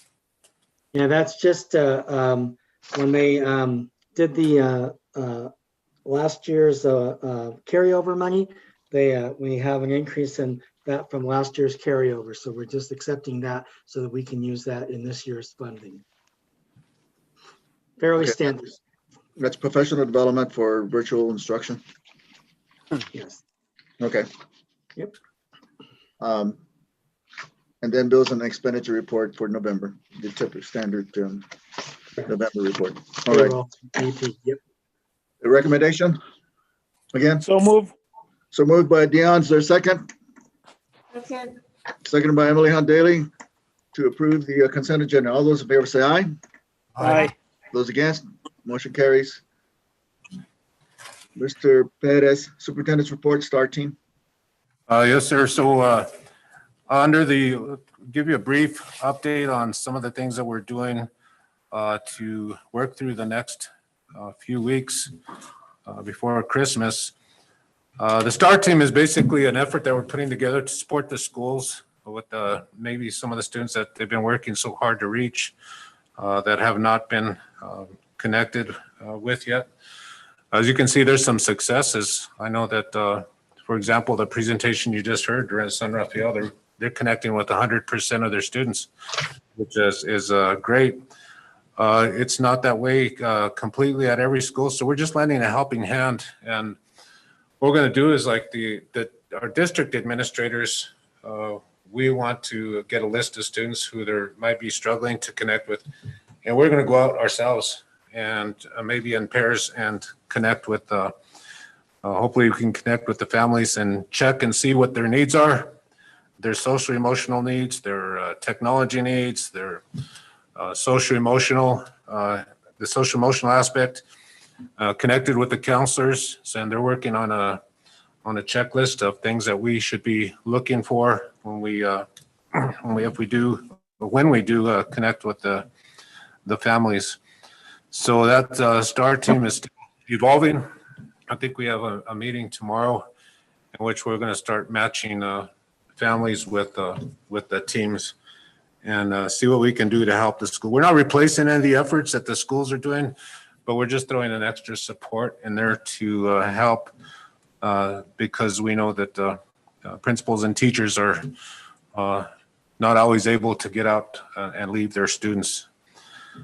So that's basically the STAR team. STAR originally came up, the acronym was staff. Maybe help me out, Renee, if you're on. Staff taking action to keep students rising. Okay, thank you. Yes. So then, so we need to connect. One of the things that's kind of concerning is our student numbers are down below 3,200 right now. So I think 3,163. That's a pretty significant drop. And when a district reduces that much, 200 students, that's like an entire school being cut off with a district. So we need to take heed to that, connect with our students, retain the students that we have, support and provide them with everything that we can and that we have available to us. So, and that fits right in with the next piece. As we push along, and as we heard, you keep hearing we have successes and we have challenges, and that's our reality. We are keeping our best foot forward, and our educational efforts are still intact. And as you've seen, the teachers are working very hard, and we've got a little bit of just to give the board a snapshot of what we're seeing at this point, and looking at, we're all concerned about learning loss.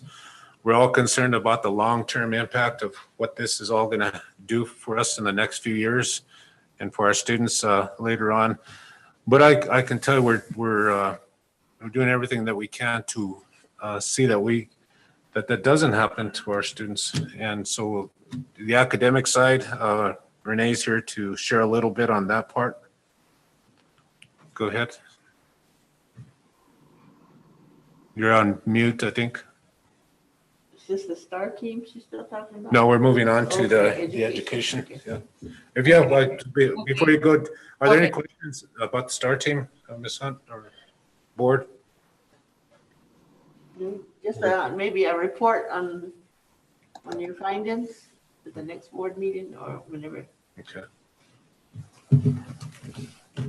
Hey, Renee, you're on. Okay, so Mr. President, members of the board, good evening. Just to recap, our focus is engaging students and looking at gaps and doing some studies. I need to give a lot of credit to Ms. Corazon Barzana, our data analysis. I can give her any question on a study, and she's pulling out the data, so I need to give a lot of credit to the data team. So looking forward, again, we have not stopped this system. It's going to keep moving till 2030. This structure is in place and it's embedded to align instruction, to implement a structure, and the principal role to deliver accountability and the collaborative framework. The outcomes right now, let's look at a simplistic view. I'm going to give you what Los Alamitos looks like in Q1, and then I'll go deeper. So Los Alamitos, these are the math standards that are being taught. Here's a big breakthrough. These are Q1 math standards, proficient on the ones that were taught. Using our examining student work in the structure, we are seeing that there's a higher percentage of students reaching proficiency. Right here, nearing proficiency, if we look at nearing to exceeding, we're looking at, let's see, about 80% or above 80% nearing and exceeding. Right here, where they're below and far below, we have student names and interventions in place to target the skills on how they're producing the student work. So each area is implemented in detail, and this is an example. Here's an example of an elementary setting. Again, I'm looking at nearing to exceeding. The students that are nearing to exceeding are well on their way. We have interventions in place that are proficient and advanced, interventions that are nearing, and then deep level interventions going into the SAT team and intervention teams, the ones that are performing 1 and 2. And Ms. Corazon's doing a study on the 1s and 2s to give to each grade level team. So let's go deeper. These are the number of students being tested. Again, it increased from the last round. Let me get a little, open it up a little bit better. Okay, so right here, looking at 4th grade, number tested. We're looking at reasons why student data hasn't been collected for a number of students. Again, proficient and progressing. Right here, what we did is combined, like I showed you in the other graph, progressing, proficient, and advanced students are right here. What we want to look at is the students that are on track, and then look at the students at risk. We have a completely different graph for the ones that are at risk, but we're reaching students that are progressing to advanced at 61% in 4th grade, 65% in 5th grade. We see a little dip in 6th grade, 7th grade, the transition. This is our biggest gap. The standards are moving towards 7th grade, 8th grade, and 9th grade. These are standards looking at the ones that were taught. We see a little dip here, and we're looking at developing this area in detail with our instructional coaches in our weekly PLCs, but we can see everything to the granular level. And I'm going to go just a little bit deeper in ELA.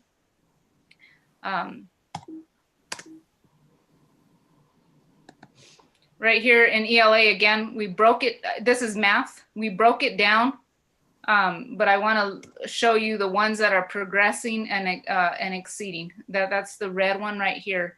So these are the ones that are on track, progressing.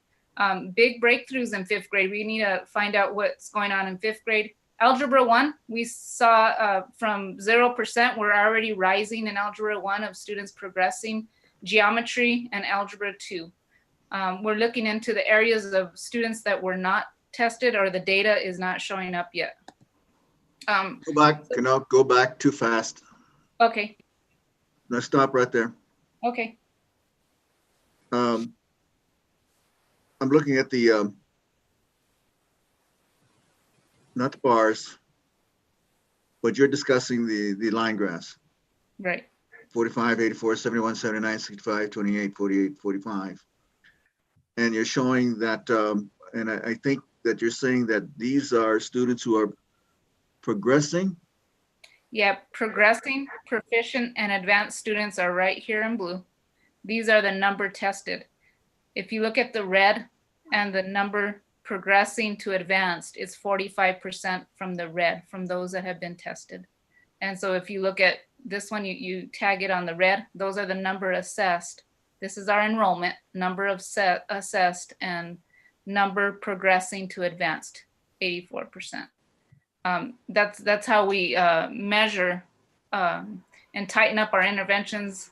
So let's take a look at the red and the blue. The blue is basically demonstrating a performance of the students who are assessed. Only, yes, out of the. And you're saying that there are total students, but not all of the total students are taking the test. Yes, right here we're missing some students that do not have data. Either they didn't submit the test, or we're looking into the Illuminate platform to see why the data is not calculated. We had a problem in middle school, but those that have been tested thus far are here. So it's a live data. We still need to delve in. We see their assessments right here, and we're just problem solving and troubleshooting. So hopefully Q2, our goal is to test 100%. We don't have that now. So I'm giving you a snapshot of those that have been tested. So the objective in some ways is to ensure that the red and the green are equal. Yes, sir.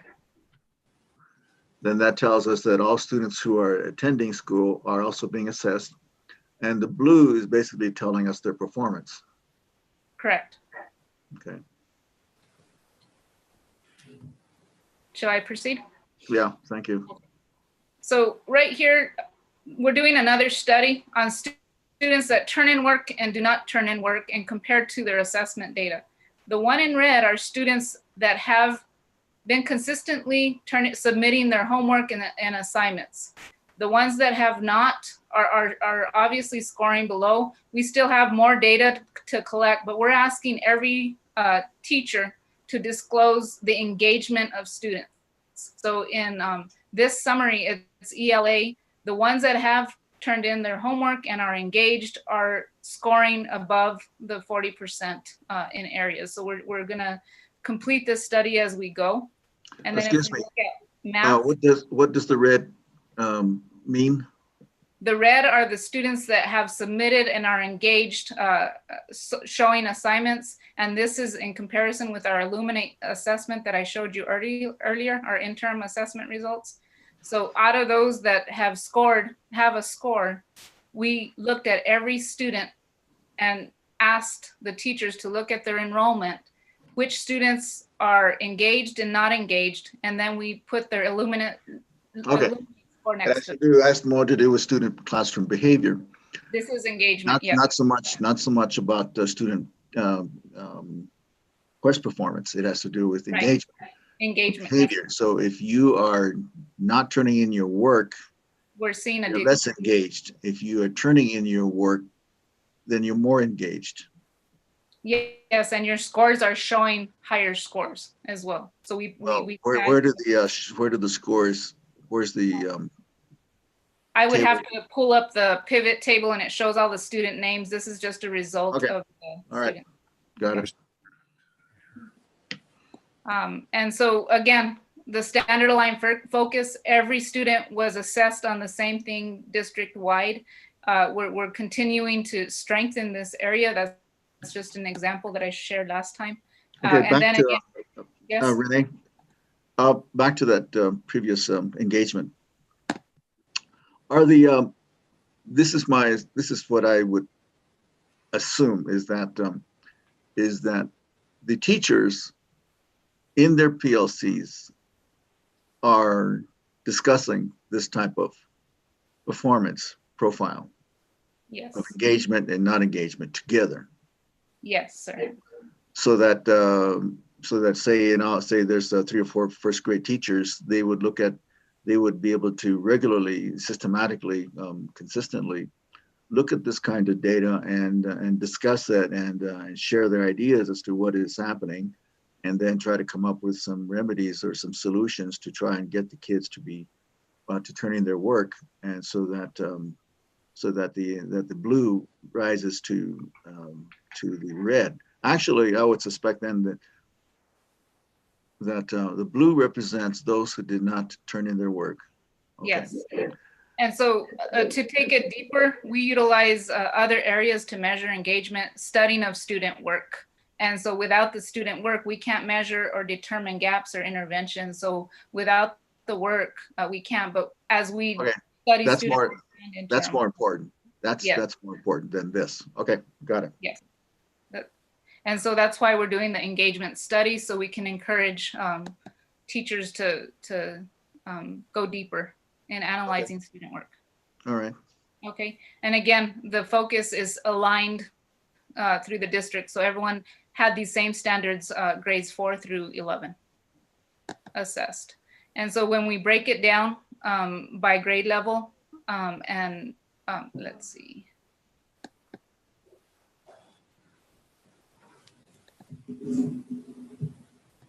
We're looking at grade levels right now. And so this is 4th grade district wide.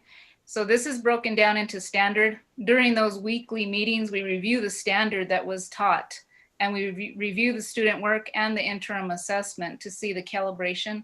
And right now we're looking at this standard right here that it's increased.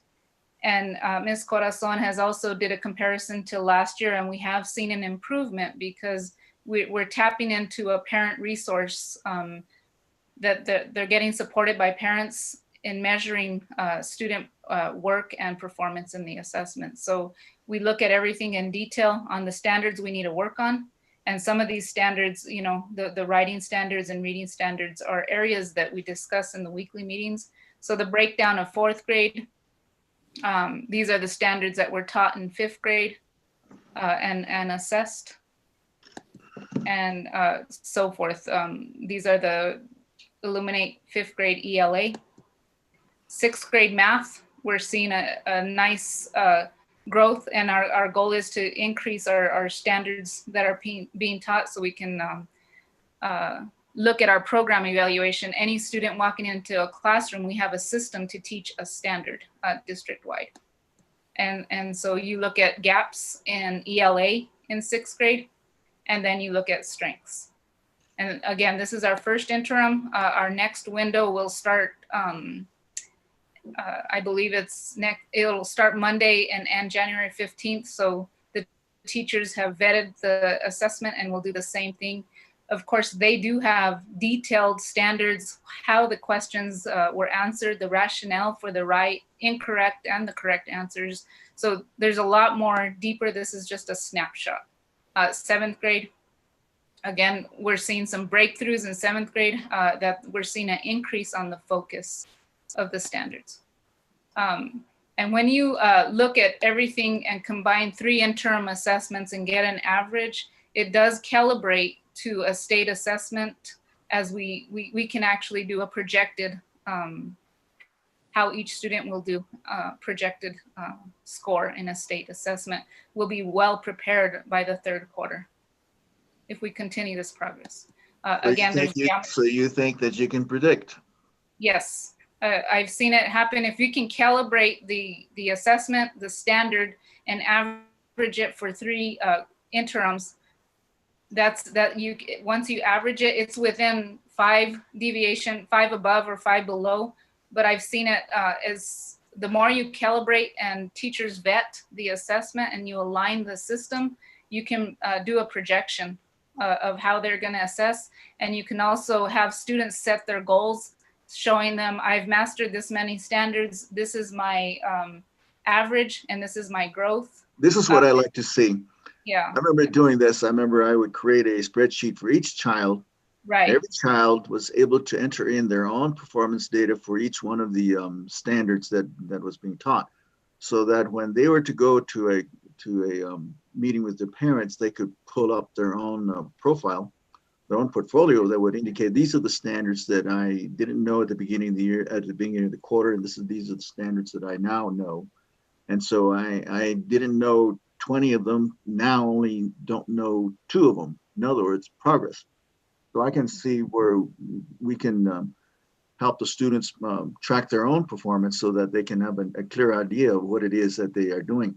A lot of times kids have no clue. They just come to school and they just, in the past, in years gone by, they would not know. They just come to school and get the report card, great. But we need to be able to utilize this technology to help them create their own ongoing, on-time, real-time profiling of their performance, so that it makes it have some value. Yes, and I totally agree. So when we look at district goals, the district has a goal. Every site has a goal. Every teacher's classroom has a goal, and then every student has a goal in partnership with their parent. So just walking into the goal, a student walking into an assessment with a goal, they will improve. Now, when we narrow that down the focus, like you mentioned, they each have their sheet ready for goals. Our instructional coaches are working deeply in the PLC grade level support meetings on all those areas that you had highlighted as well, Dr. Gray. Okay, now you've got 3 of them. 3 of these, 10%, 1%, 5%, and 12%. So those are yes, standards of concern for Algebra 2. Exactly. So some of these we need to check if it was actually taught. And so there's a detailed, we need to make sure that every standard that was assessed was taught. If it was taught and they're still scoring 10, we do a reteach. We can do an exit ticket and do another assessment, review the rationale of why the students got the answer wrong. and students examine their own work to see why they got it wrong. But with Illuminate, it produces the rationale, 3 reasons why they would have answered the incorrect answer. And most of the time it's a multiple, they have to choose 2 answers when they score real below, but that's the depth the PLCs go into. And shall I proceed? Yes. Okay. And so I'm just sharing with you grade level teams. This is a system that I'm sharing with you. The teachers are working on the human part where it's examining student work and formative. So board members, what the line graph is what we're looking at. This is what I'm looking at. Oops, yes. So because that tells me what percent of the kids are mastering various standards in ELA or in math. And so what I see is that on this one, we've got 88% of the students were able to master RL 9-10.1. And then they're not mastering that one down there where it's 10%. So that kind of gives me a picture, an understanding of what it is that I'm trying to look at and what its meaningfulness is. We need to have them all up there at 80% and above. Right.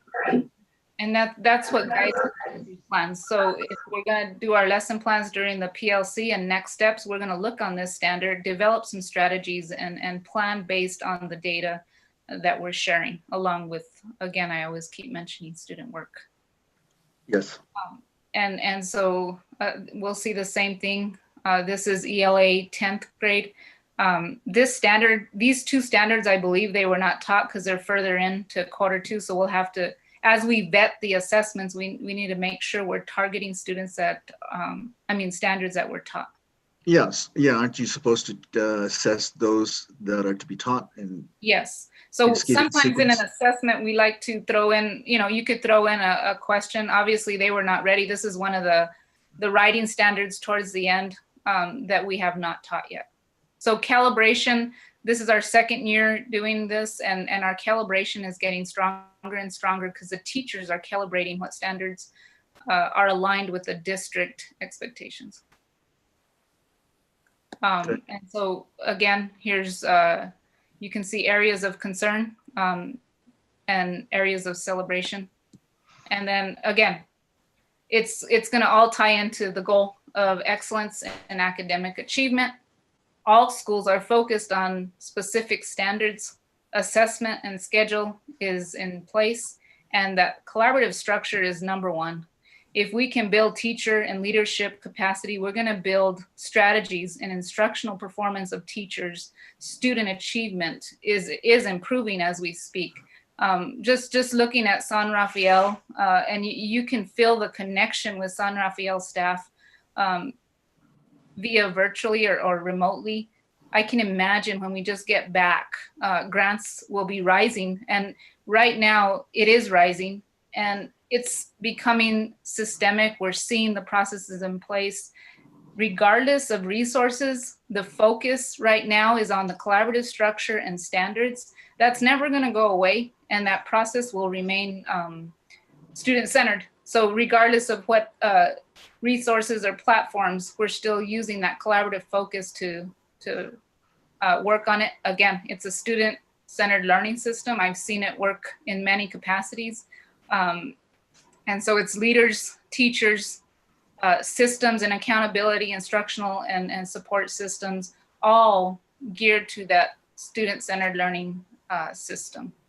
So I get excited about that because I know it works, and I see grants shining because of the leadership, the teachers, the principals, and now we're tapping into a resource that we haven't tapped in before. It's the parent and the community. We're tapping into resources beyond. So community involvement we're finding is imperative, and this remote learning has increased parent involvement in many ways. It also increased an awareness of every family that's struggling and how our district team is stepping up with our STAR team to intervene, but we know the details at the granular level. So there's a lot of successes, and to feel what Ms. Murrieta talked about the patience and feeling blessed to be with such a great team. I see that in all the schools in different ways. So the culture is developing into a standard aligned learning system.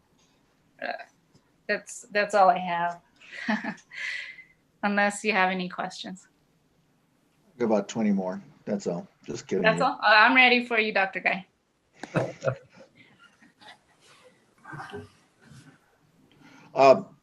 Corazon, are you there? Yes, I see her there. Corazon, are you with us? Corazon, tell us what are the things that she talked about you and what it is that you're doing. Describe a bit more in detail what it is that you are doing in your capacity. Hi. Hi, Mr. President. Yeah, I'm the data and testing coordinator. So I do all the support for the academics. Okay. And how do you do that? Basically, I use Excel. Excel. Yeah. The spreadsheet It's more Excel. Sorry? The Excel program? Yes, sir. That's correct. Microsoft Excel. And so are you the one who generated these bar graphs or did Renee do that? Yes, that's correct. I did. You did? Great. It's amazing. Oh, thank you. And Dr. Guy, if I can add, she's being very humble. She understands the knowledge of academics. She understands the standards, the studies we're doing. She gives me a lot of input. So she does more than the pivot tables, which I learned they're called pivot tables. I sound brilliant. Yes. But she does a lot, and her background is just phenomenal. And I want to make sure she's a big support to our team. And thank you, Corazon. Okay. She's Then working be prepared. Yeah, be prepared, Corazon, to participate in these presentations in the future. Okay, but I think Ms. Sanchez is more articulate. No, and you're it's just tied up fine. with some principles. No, you know what you can do is to interpret the charts for us, and that's instrumental. What I was trying to do was to understand what the bars meant and what the line graphs meant and which ones of those that and so that means that we could probably pose some questions to you, and you might be able to come up with some different bar charts or graphs or relational data that we want to compare and see what comes of this. And I do appreciate the technical skill that you have, and it's very unique and very valuable for us. I would be very glad to help in any way I can. Thank you, Corazon. You're welcome. Okay, Renee. Do you have any questions for me or Corazon? No, that's it. Board members?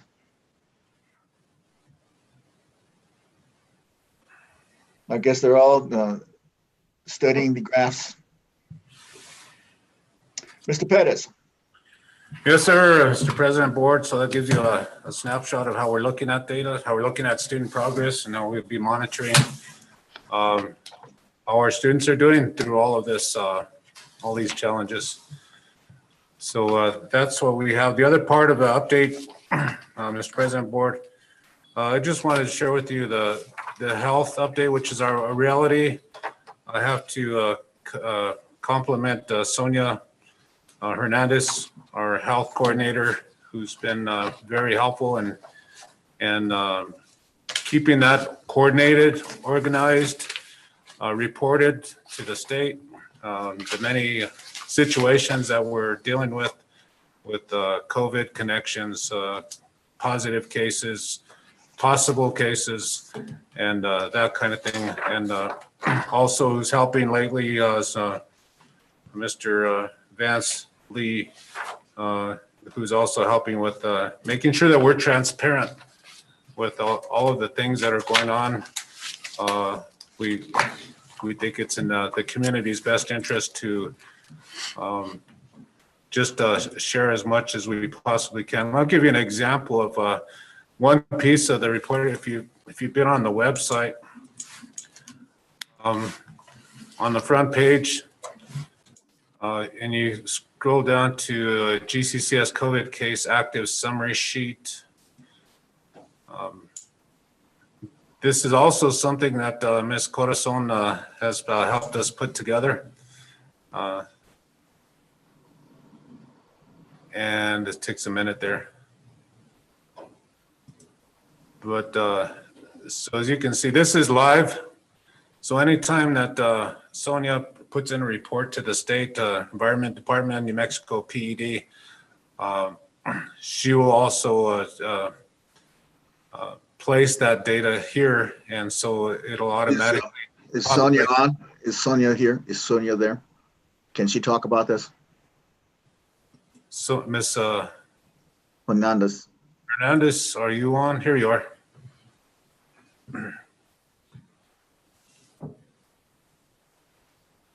Sonia, are you with us?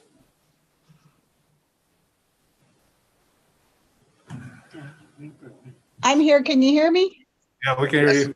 Okay. Sonia, would you tell us what we see here on the screen? Oh, okay. So this is here. It's got the count per month.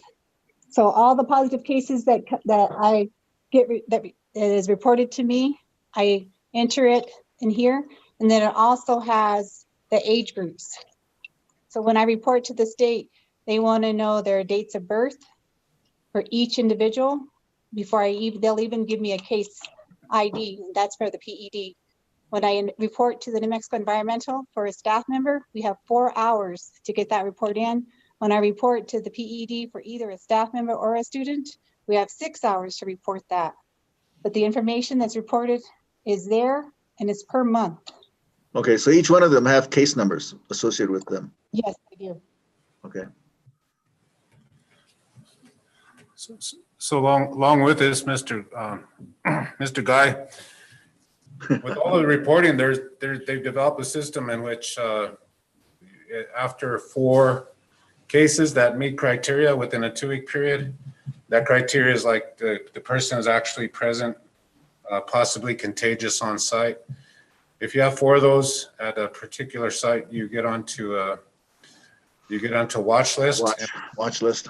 In which you can potentially have to close that facility for 2 weeks. We currently have 2 locations on the watch list, and one is Blue Water Elementary, and the other is Central Office here. We are being always careful and taking action to sanitize, clean, and keep an eye on those types of situations. We're also notified by the Public Education Department as we report these cases, what our status is. So that's where we're at today. Can I ask you a question then, Sonia? Are any of these, can you tell which ones of these were positive that occurred in a school facility? Did they contract or get infected at school? Were you able to determine that with any of them? Or were most of these individuals contracting the COVID away from school? Dr. Guy, the majority of the cases that have been reported to me, they have been not at school. They've been in the community. So what does that tell you about the community? Yes, that they're out and about, and then you just don't know exactly, where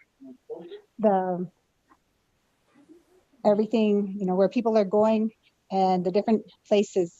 You just have to be safe and wear our masks. But yes, the majority of the cases, they are not at the schools, being contracted from student to student. The majority of them are in the community and in the families. So that's a lesson for all of us.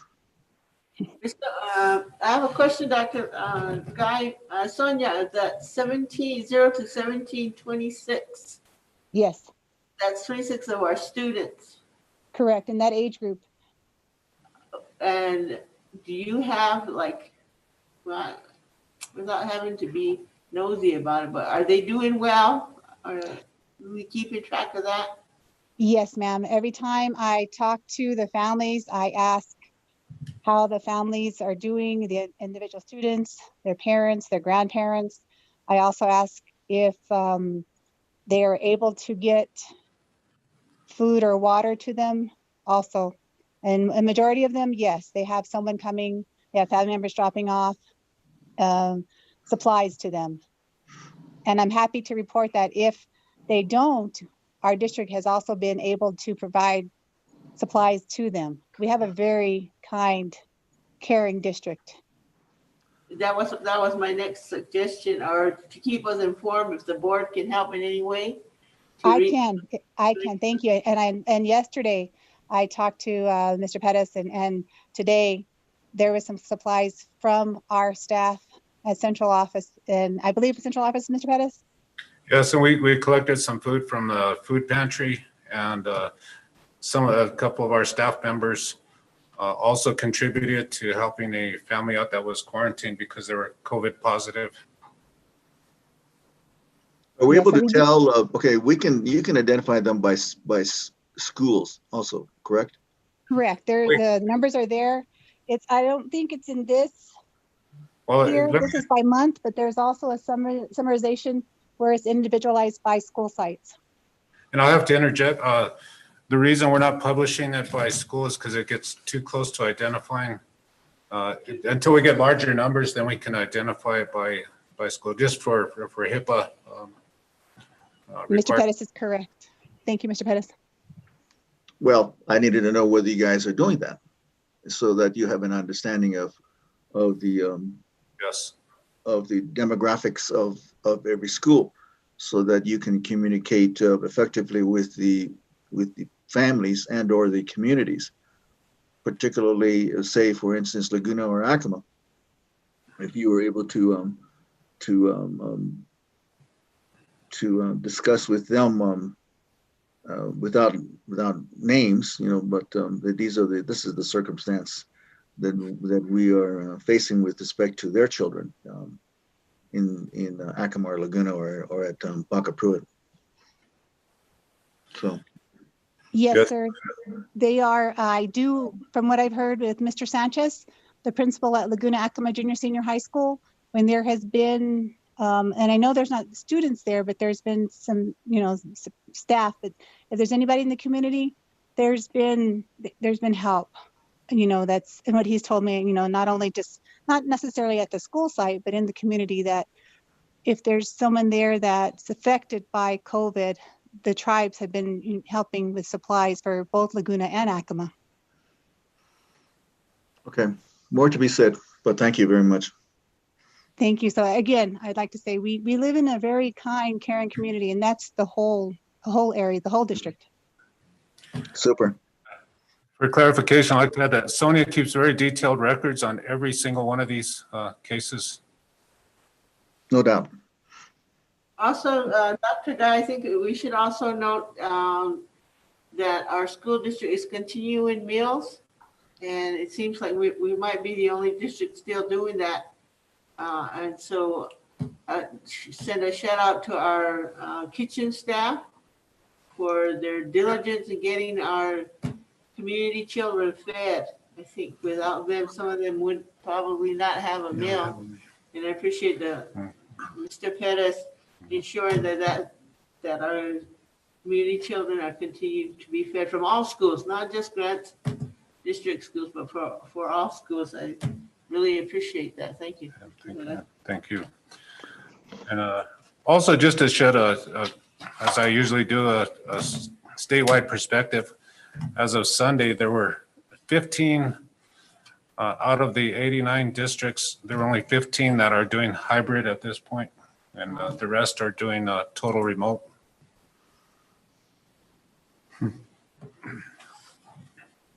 Okay. Anything else on the update? That's all I have for the update. I think I shared the rest earlier as far as the Chromebooks and the technology that's coming through. And I know technology is working hard on getting those tagged and accounted for and distributed. I'd just like to close in this part just by saying that we have a 3-week stretch now between Thanksgiving and then the Christmas break. I would just like to ask everybody who's listening, I don't know if we have everybody on YouTube and or if you can please share that it's be safe. You know, I think now is the time. We have hope. Hope is in the offing with the vaccine coming in the next few months. But I think I'd like to just encourage everybody to stay wear the mask, social distance, and sanitize. More than ever, I think the next few weeks are a critical point. So just if we can do that, I think we've been doing relatively well, even in the midst of the really bad situations. You know, as a state and as a district, I think we can say that we're standing strong, moving forward, one step in front of the other, and it's very important for us to stay safe at these times. At this time. What I'd like to remind the administration is that the pueblos of Laguna and Acoma may be changing their leadership, so we need to be aware of that and develop our communications with them during this month. It's going to be very sensitive in some ways. They're concluding. Am I correct, Emily? That's true. And so we need, if there's anything that we need to do to seek their support for any agreements or transactions, so we need to contact them as best we can, because it's going to be a busy traditional. This period of time is very traditional. It has a lot to do with the Native American way of life at this time of the year. It's near solstice, and so we start to prepare ourselves for a new year, germination and all that stuff. So please do your best to try and stay in touch with the leadership, Mr. Perez. Yes, sir. Thank you. Just to add to that, Dr. Guy, to reiterate to our staff, whether you're alone or on campus or you're a security guard and you're not wearing your mask because you're the only one there, that still doesn't protect the buildings you're surveying, because it's still a touch.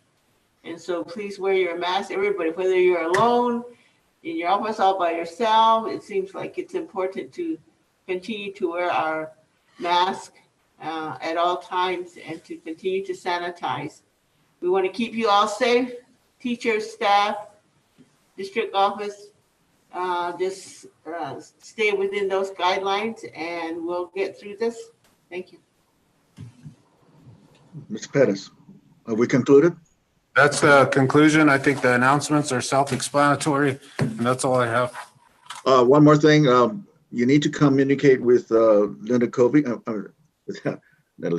with Ms. Covey regarding the New Mexico School Board Winter Conference. She has to register us, and she needs to do that probably tomorrow.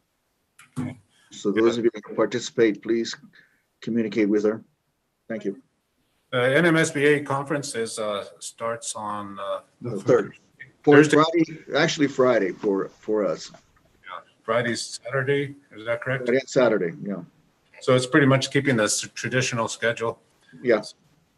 So then we'll get the link for it.